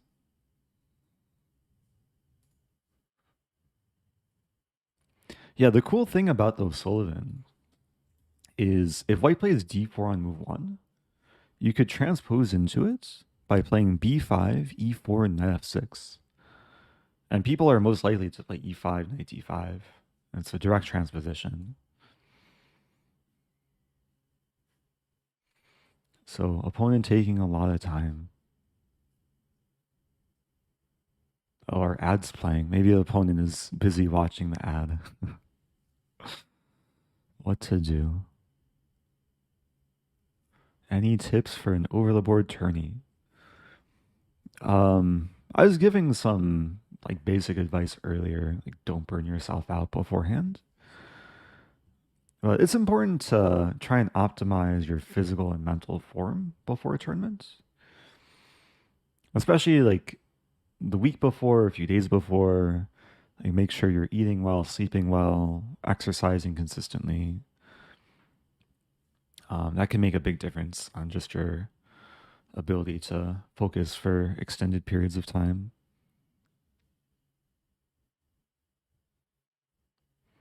Yeah, taking walks.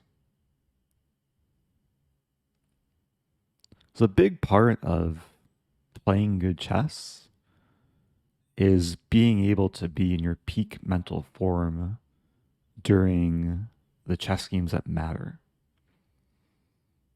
Because for pretty much every player, on good days you can play a few hundred points above your rating. On bad days you can play a few hundred points below your rating. So you really want to try and raise or at least maximize the frequency of the good days, minimize frequency of the bad days, if that makes sense. Or slap yourself. Yeah. You can also choose which advice to take from chat. Okay, pawn c5.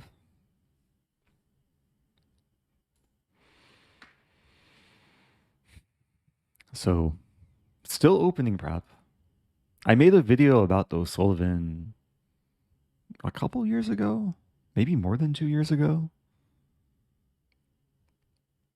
When I discovered it, I thought it was going to be like the new Stafford Gambit, but I didn't really have the emotional attachment as I do with the Stafford. But there's some still cool traps to this, which I don't want to reveal right away.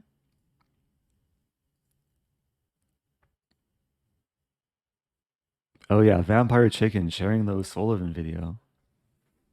I hope my opponent doesn't click to watch it. Although if my opponent clicks to watch it, They'll probably run out of time before they finish the video.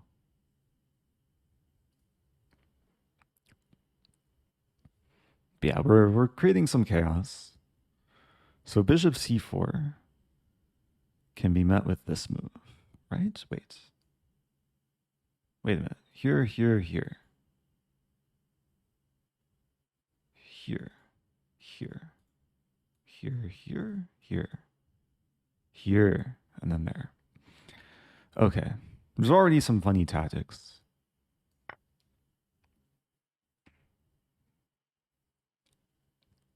This is a very common theme in No Solon, with the queen coming to a5. And even after I played c5, I was already threatening queen a5, knight c3 take, and the bishop would be a target. I hope I'm not blundering. Am I blundering? Oh dear. Wait a minute. I think I blundered.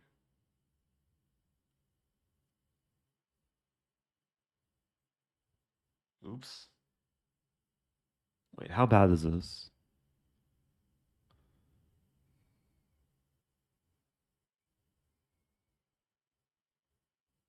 There. I may have even shown this in my video. Oh no. I'm gonna have to watch the video after this game. I think I just blundered like terribly. So knight c6, take. Oh, that's not good. What about, wait, knight c6, take, and then take. Maybe I have to try that. Let's try this. Oh, it gets so weird. I'm having like a vague memory of showing something like this in the video. The reason why I can't take here, because even before going into this, I was drawing the arrows for takes, here, takes, and promoting. The problem is after takes there's b4, and then takes I'm just losing a rook. So I'm trying to salvage the position, and it's still maybe a little bit murky. The idea with knight c6 is to not say anything more before my opponent moves. Have to be very careful with revealing all my secrets. I have no idea if this is like any sort of theory or maybe already losing for black. I'm down a piece, but okay, there's this pressure. I mean, obviously the critical line is takes, which maybe we'll see.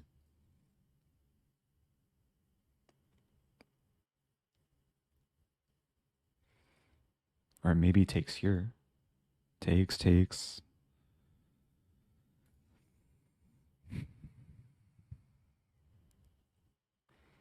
I'm deciding to no longer look at chat because, oh wow, that's a good move. Or is it? Can I take here? Probably not. Can I take here? Take and then here. Wow.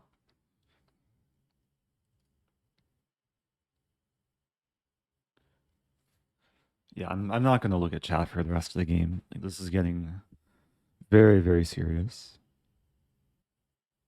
I have to maximize my focus.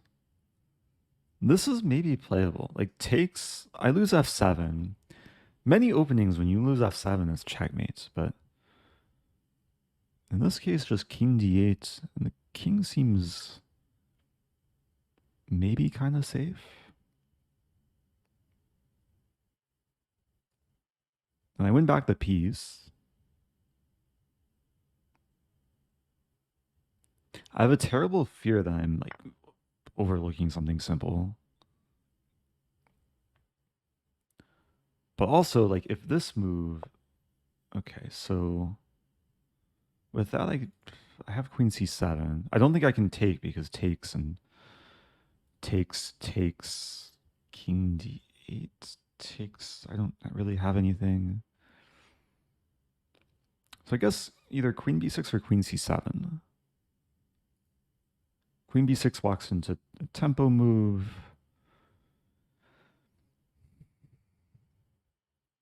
So here we are. Queen c7. Oh no, my f pawn. We're only on move 9. I feel like I'm getting thrashed. But I also feel kind of alive. It's like the feeling you get when you jump off a cliff and you land in the water and you're actually like swimming. And just a near death experience. So what's happening? Like, it's so hard to even reach an objective evaluation here. Material wise, I'm somehow up a up a pawn? No, we both have 7 pawns. It's equal. I'm about to be down a pawn. But after king d8, okay, whatever it takes, I have to play king d8. Then 2 pawns are potentially attacked. I mean, there's lines where like I take on b4, takes, and I fork. There's also lines, let's say, takes here, takes. I take with a queen.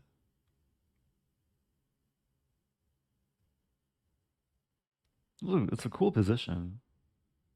If white gives away the light squared bishop, then my light squared bishop can turn into just a monster.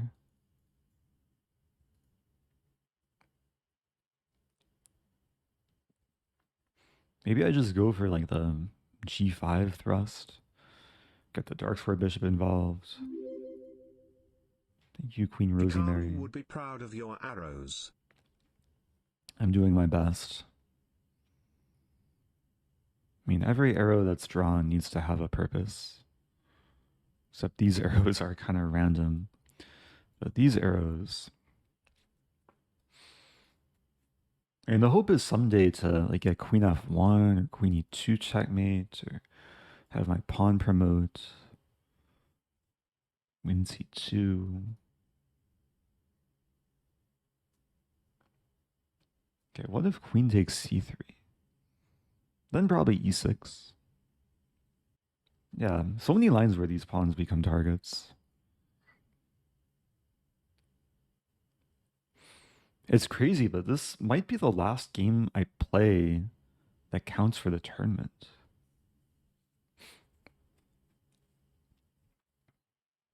So I have to go all out. It's another piece of advice for like an over-the-board chess tournament. When you make it to the last round, you should just go all out. Use all your energy. Give it all you got. Even if you have a worse position, just keep fighting. Never know what might happen.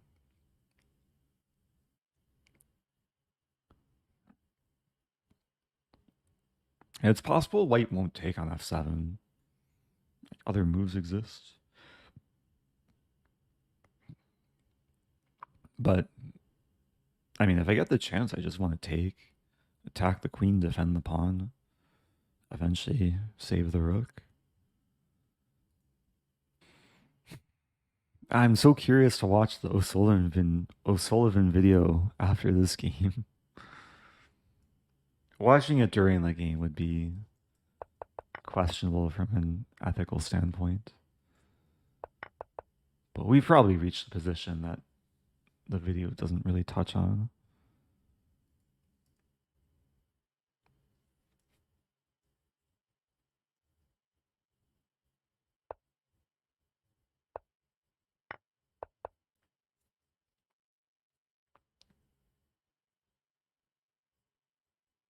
Like the crazy thing about the current situation is I don't know what side I would choose. I mean, white has to be better here, but I'm not seeing a clear edge for white.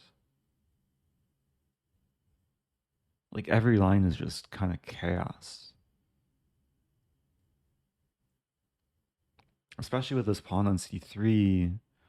Like there's a lot of good things about black's position despite f-pawn hanging and losing casting rights.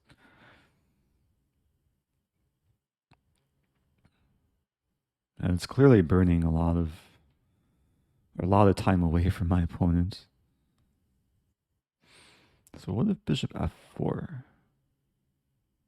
Defending bishop f4, I could even take. I could take either pawn potentially. Maybe. Okay, maybe not this pawn, but this pawn. I imagine we're gonna see one of these moves.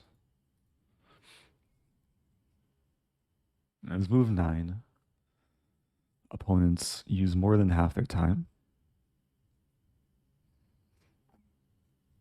So it's gonna be nice, like having a pretty big reservoir of time where we'll be entering like a crazy position where I'm sure there's gonna be moments where I need to spend a few minutes. Man, I hope whoever requested the O'Sullivan, I hope you're happy getting getting the full show. I feel like there's gonna be a lot to learn from this game too, like regardless of what happens.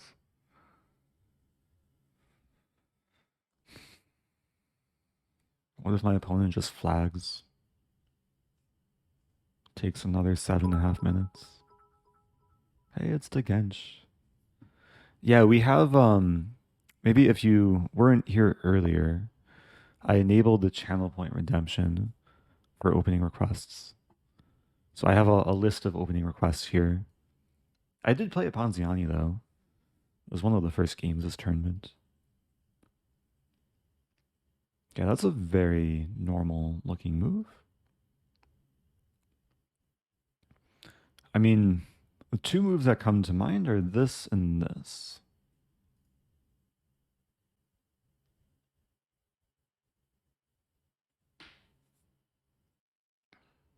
I like the prospect of bishop a6. I mean,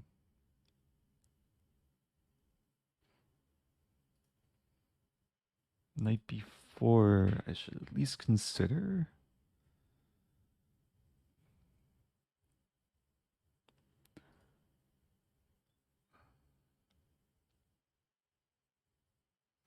Wait, bishop a6.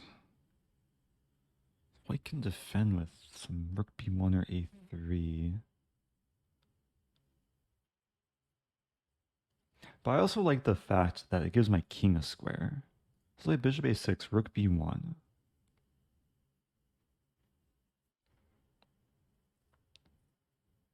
Maybe I play rook b8.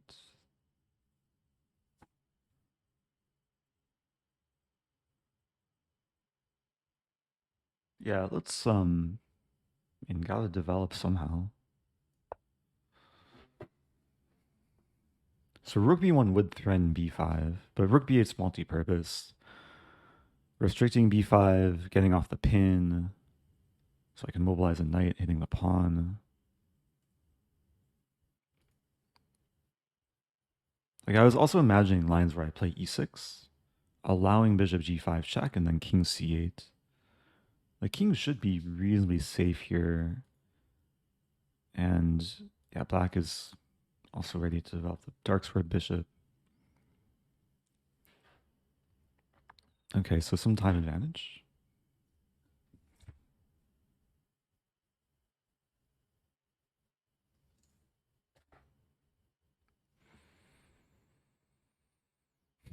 Yeah, I mean, if I use like the majority of my remaining time, then this might be the last game I play this stream. A long battle is ahead.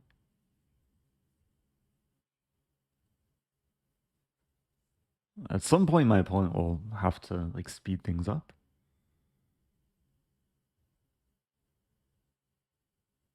I mean, they've been averaging over a minute per move. A few minutes for the last few moves. I mean, I'm expecting either this or this. And both moves have their pros and cons. like a3 ensures that I can't attack the b pawn another time, but it also leaves our rook vulnerable. With rook b1, I can attack the b pawn another time, but it gets out of the potential fork later. So I'm down a pawn. I guess is the nature of playing the O'Sullivan Gambit. So we do see a3. Yeah, I mean, that's not so realistic. I'll get this anytime soon.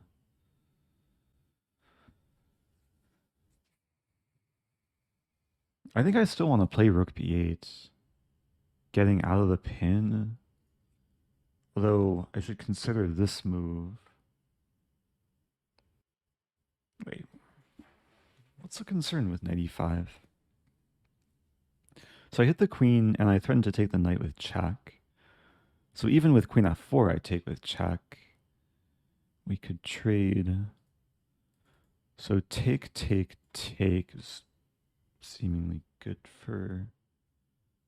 Is it good for black? Rook, bishop e3, rook b8. Not sure. I just like having the rook on b8. I feel like opening the center could just backfire. Do I have to be concerned about e6?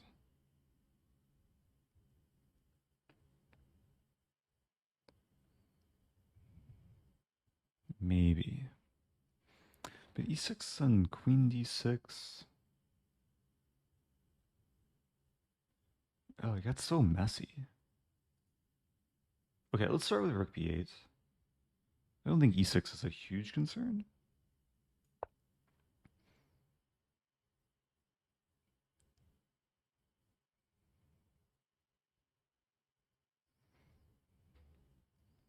I mean, one thing to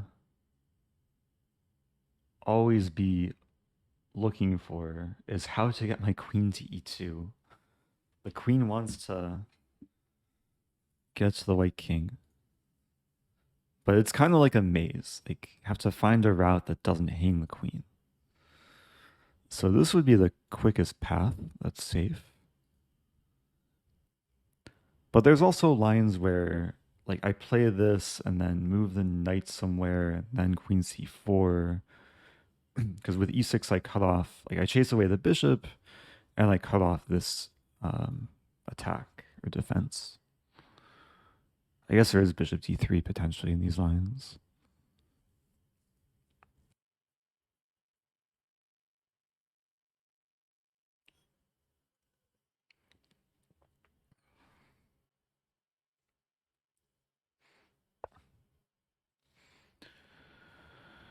Okay.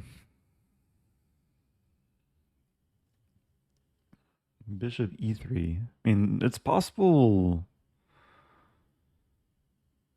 Does the opponent really want to castle? If castling queenside, there's actually a really funny move, which I might want to hold off for a moment.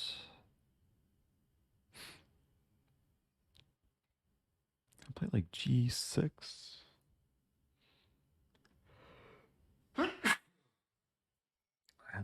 Slight allergies to this position.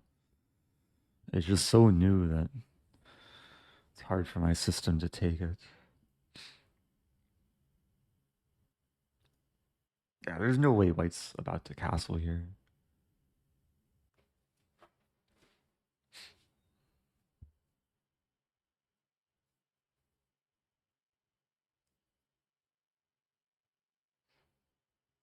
I'm looking at a line e6, bishop e4, bishop e7, queen g7, rook f8.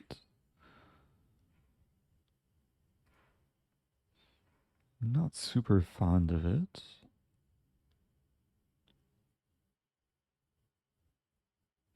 But maybe I start with e6.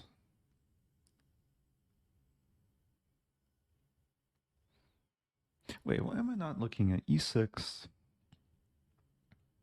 The bishop could go back this way too. But I should really be looking at this. Bishop moves and then take. A little bit scared about the D file.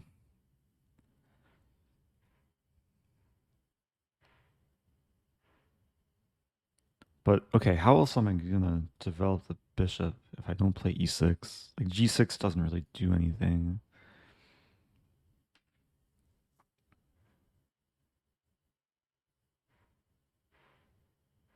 Yeah, I think I have to play e6. Wait a minute, e6 takes... Take rook d1, king c8.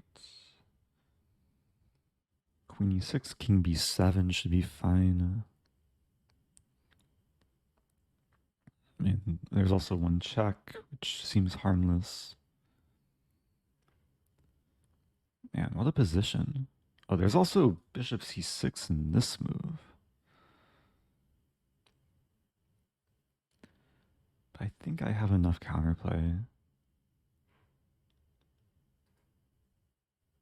All right, let's go for this.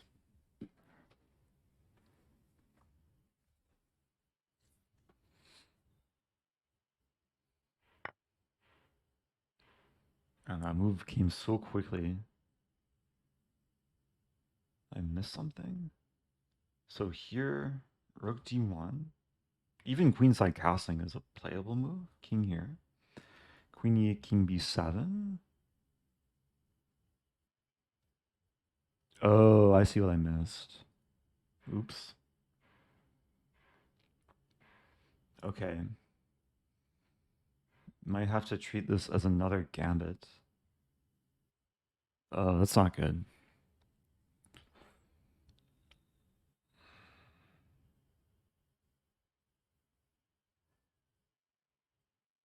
Yeah, like I saw the line too. I just didn't see the obvious move. So there. It's not completely over, but yeah, it's not pretty.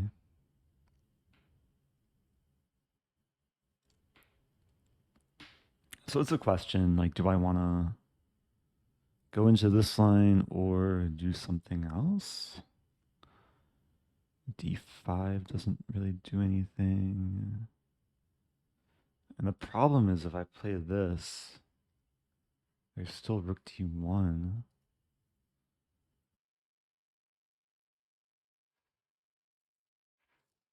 Yeah, this could downward spiral very quickly.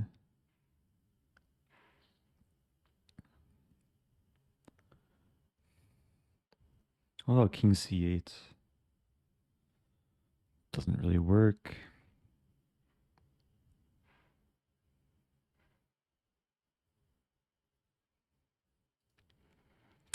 E6 was not a good move.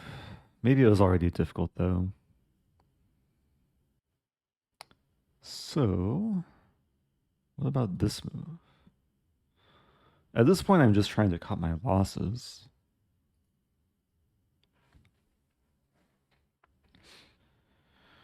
Go into that line. Bishop e7. Take, knight d4. Yeah. What to do? King c8.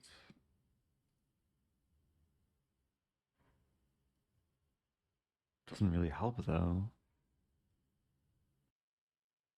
Okay, let's go for this.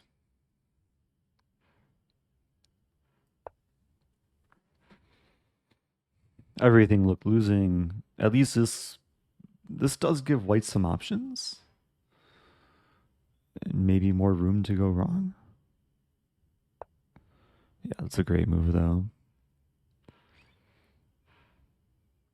I don't even have d5.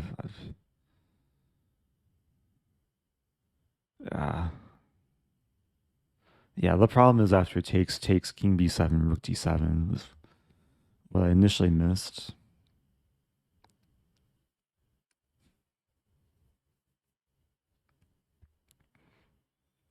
I'm looking for ways to salvage things. Not easy though. So take there. Do I have rook d8? Takes. Knight d4 takes.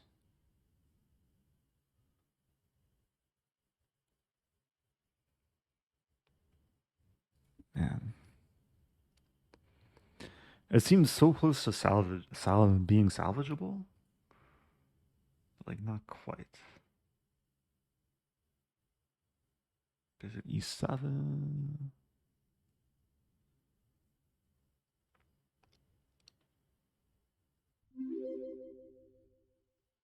Hope you have a wonderful day, Oh, thank Alekhine you. Rosen. Thank you. I'm trying to make it even more wonderful. It's not easy, though. Bishop e7. Bishop e7, take. b7. Take there. I'm leaning towards rook b7, as crazy as that seems. Taking b7 there. Take, knight d4.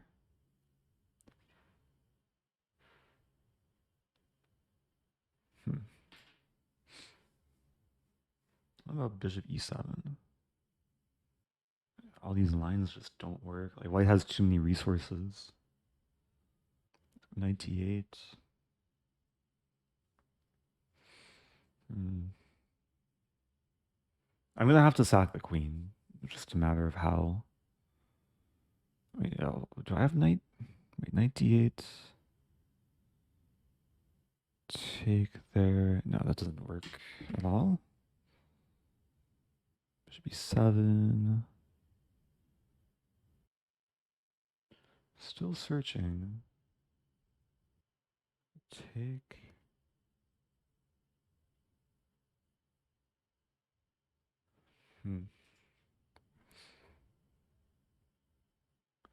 Bishop e7. I'm getting way too long time too, but we're probably past the point of no return.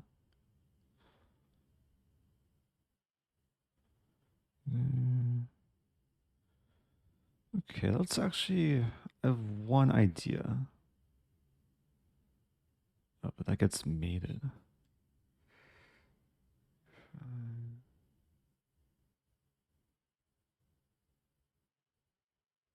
Wow. Just nothing works. Okay, I'll play bishop e7. Hope for some miracle.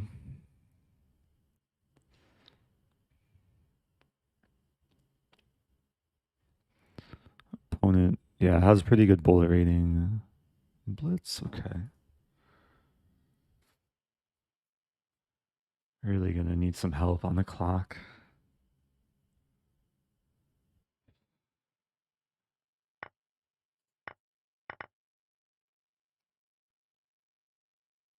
So the one hope is that the king will be stuck, and that maybe someday my rook can make it to the first rank.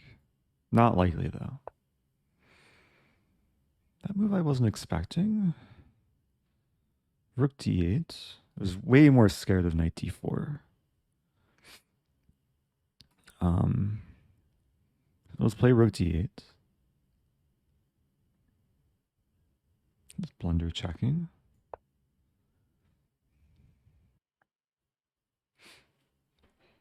Of course, bishop f4 is a natural move, but king can slide over. Had to prevent queen d7.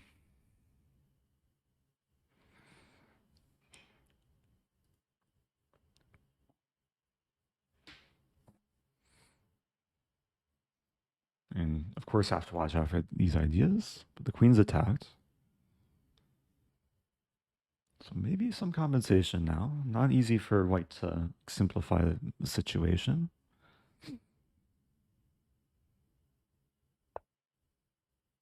But that's a very strong move. And now what to do? Again, it's like such a difficult situation.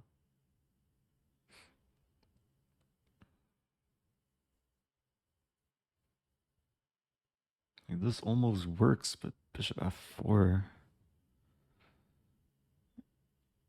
Bishop e5.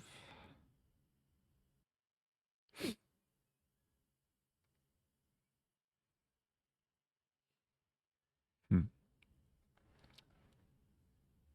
Man, it seems crazy, but thinking about going back. There. No, it doesn't work though. I'm just trying to keep some hope alive. There.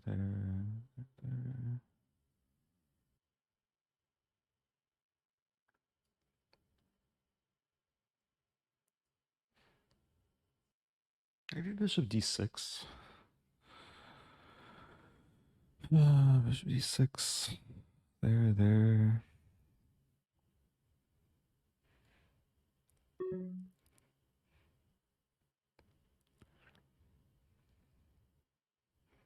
Everything looks so bad.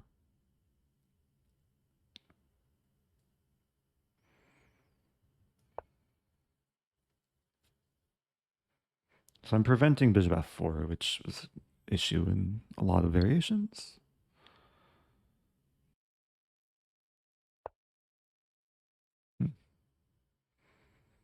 Opponent's playing moves I'm not considering. It's a good thing or a bad thing? Probably a bad thing.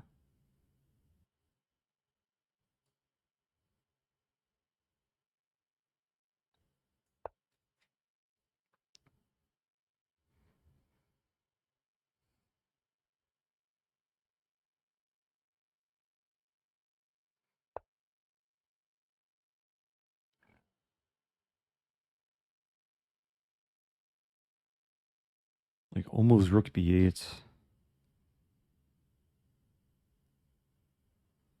Go for this.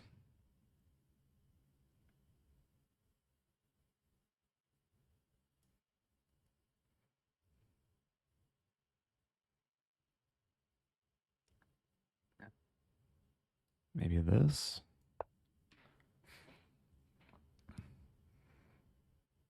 On the verge of getting mated. What to do?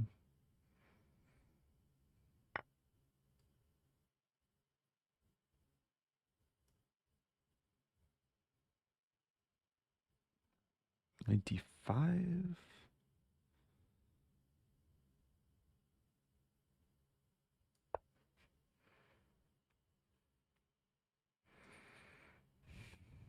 want to play this move. So, rook and bishop for queen and 4 pawns. What happens to all my pawns?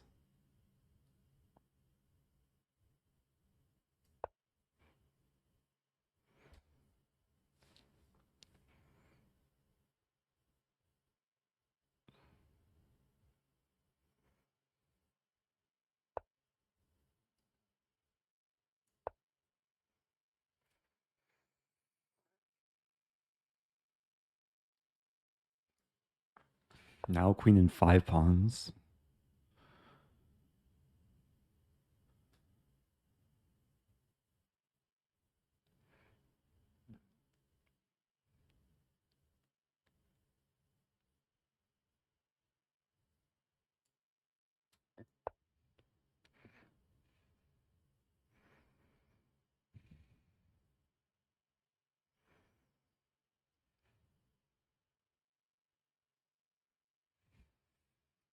I want to get rid of this pawn.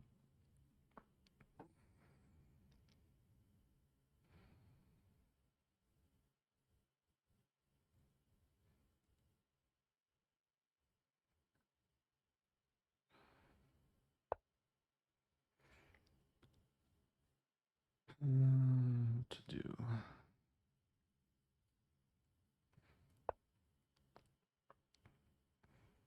I'm attacking a pawn. Yeah.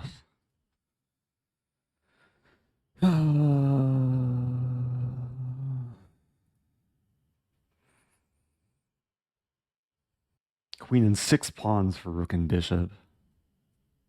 White has 7 pawns still. What is this?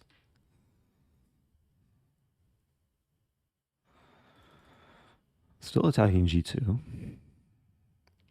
G3 would be a nice move.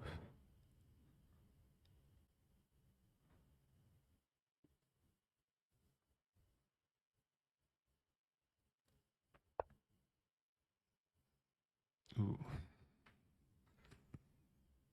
Like almost works.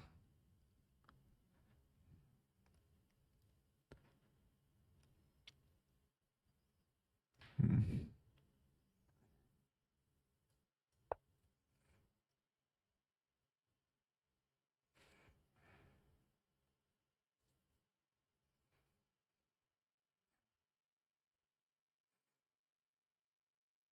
I just miss Rook D1. Maybe miss Rook D1. Although it's losing, but should have at least considered it.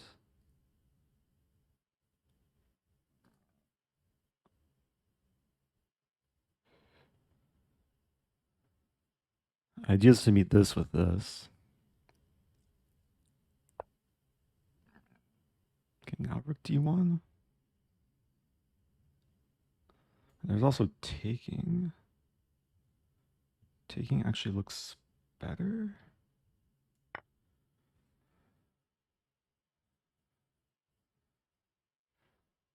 I mean, look at all my pieces now. Look at this. So many arrows. And white has pieces too. Anything can still happen. Oh, what a move. Of this move? What's happening? Oh no, my bishop, and then I checkmate. Takes. What's happening? Queen G7, Rook E7. This is hanging, this is hanging, this is the threat. That's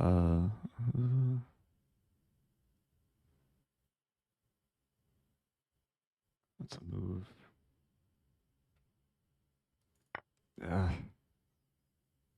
No, this doesn't work.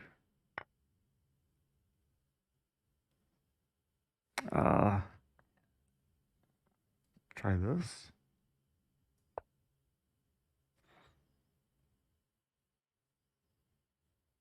Man, it felt so close there. Queen and 8 pawns for knight and bishop. Nice move.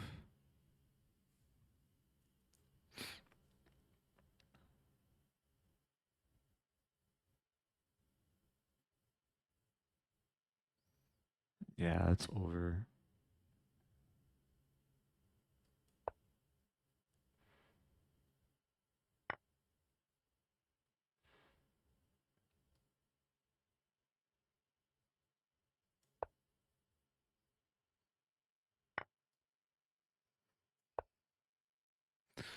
What to do? I can't even get my knight to the nice square. Okay. Oh, what just happened there? Knight d6, and then takes, and I didn't miss my h3. My h3 almost works though, which is crazy. It may have just been losing the whole time. Yeah. It seems really close to like having something though. Can we go back? Okay, there's definitely a lot to analyze. Opponent. Oh, the one blunder was. Yeah, I've never had chances actually that game.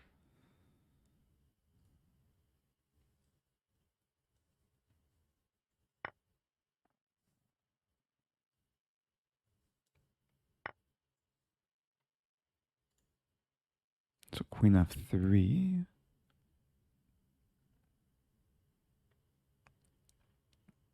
Okay. Probably worth looking at the video to see if I actually cover this line.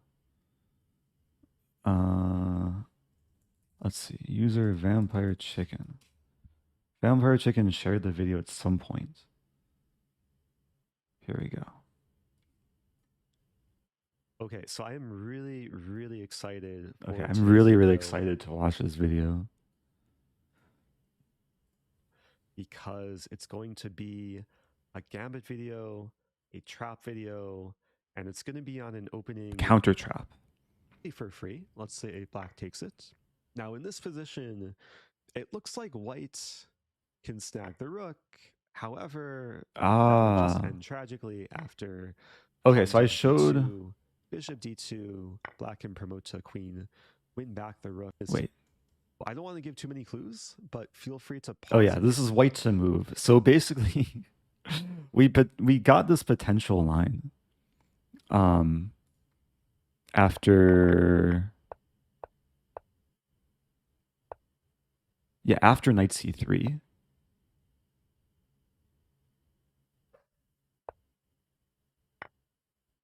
Wait, bishop c4 takes. Queen a5. Yeah, it's crazy that knight c3 is like a winning move for white. Because it doesn't look like it at first. I realize it here, like I can't take because b4 is completely winning for white. So knight c6 was my choice, which is the best move. Did I talk about this move? The video winning move. For example, if we play a move like pawn b3, that gives black time to play knight c6. Rumpy, pumpy, stumpy. Yeah, I usually try and get back to most people who email me. Sometimes it's tough when I get like flooded with emails, or if I'm like in the midst of a tournament, I might not respond immediately. But yeah, usually the ones through the contact email will come through. The one listed on my social media are for brand requests. So, but we do have the email command. contact@IamRosen.com. And black is okay. So the best material on the long diagonal targeting g2. Okay. So I I forgot what I suggested in my own video. The best move is bishop e7 here, even though it's still worse for black. What to do? Alexa play Nickelback. Welcome back. Oh, minus 54 classical points. Okay. Well, the final game didn't count for the tournament. So I had a perfect score, or perfect record for the tournament. Alexa, stop. Sorry if I triggered any Alexas. Just there.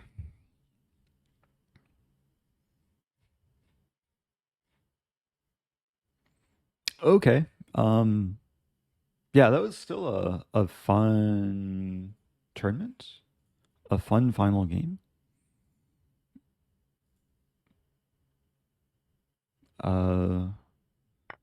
I didn't analyze like so closely towards the end.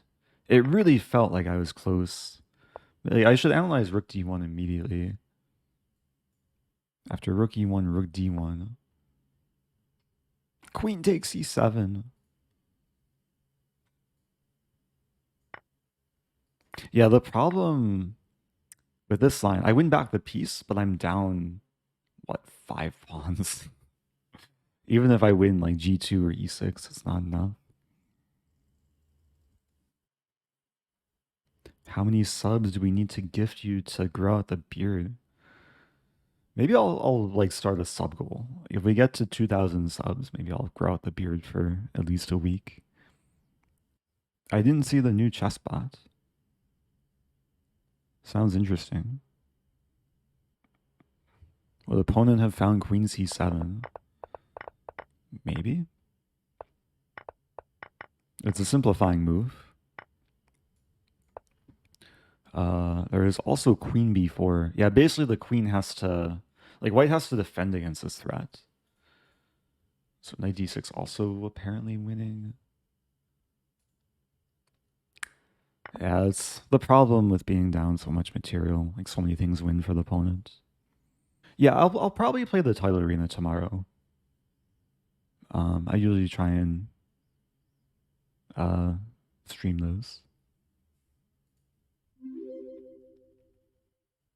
Algún chileno acá?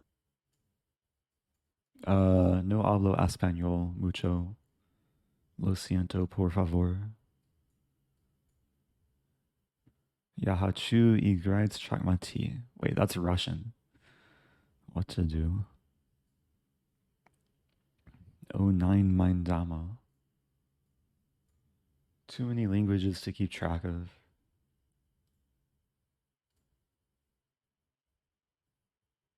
Oh, any Chilean here? Anyone else from Chile watching the stream? Oh, before we end, yeah, I'm gonna wrap things up very soon. But before we end, openings, Falcon. Wait, what is this? How is there a G pawn missing? What is this? Oops. Look at this position. How is this even a thing? So it's got to be d4. Ah, so d4, knight f6, g4 takes f3, knight f6, and then, okay. I see how this came about. So opening explorer. So the falcon is this. d4, knight f6, g4. This is called like the Bronstein, right? Oh, the Gibbons Weidenhagen. And after takes, Maltese Falcon. It's kind of cut off, but it's a Falcon punch. Wow. Engine's not so impressed, even with White's pawn center. It looks cool though. I'll have to try this at least once. I wonder if Vampire Chicken has played this. I feel like if you're, yeah, like half the time you play d4, people play knight f6. 61% of the time in Masters. Oh, only 20% on Lichess.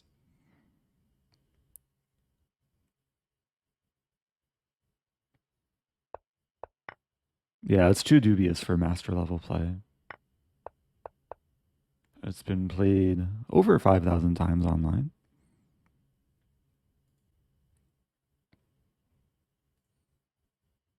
Okay.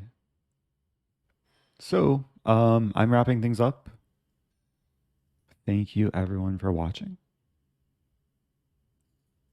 For the people that miss my beard and maybe slight mustache, I'll read someone whose title is The Mustache Show.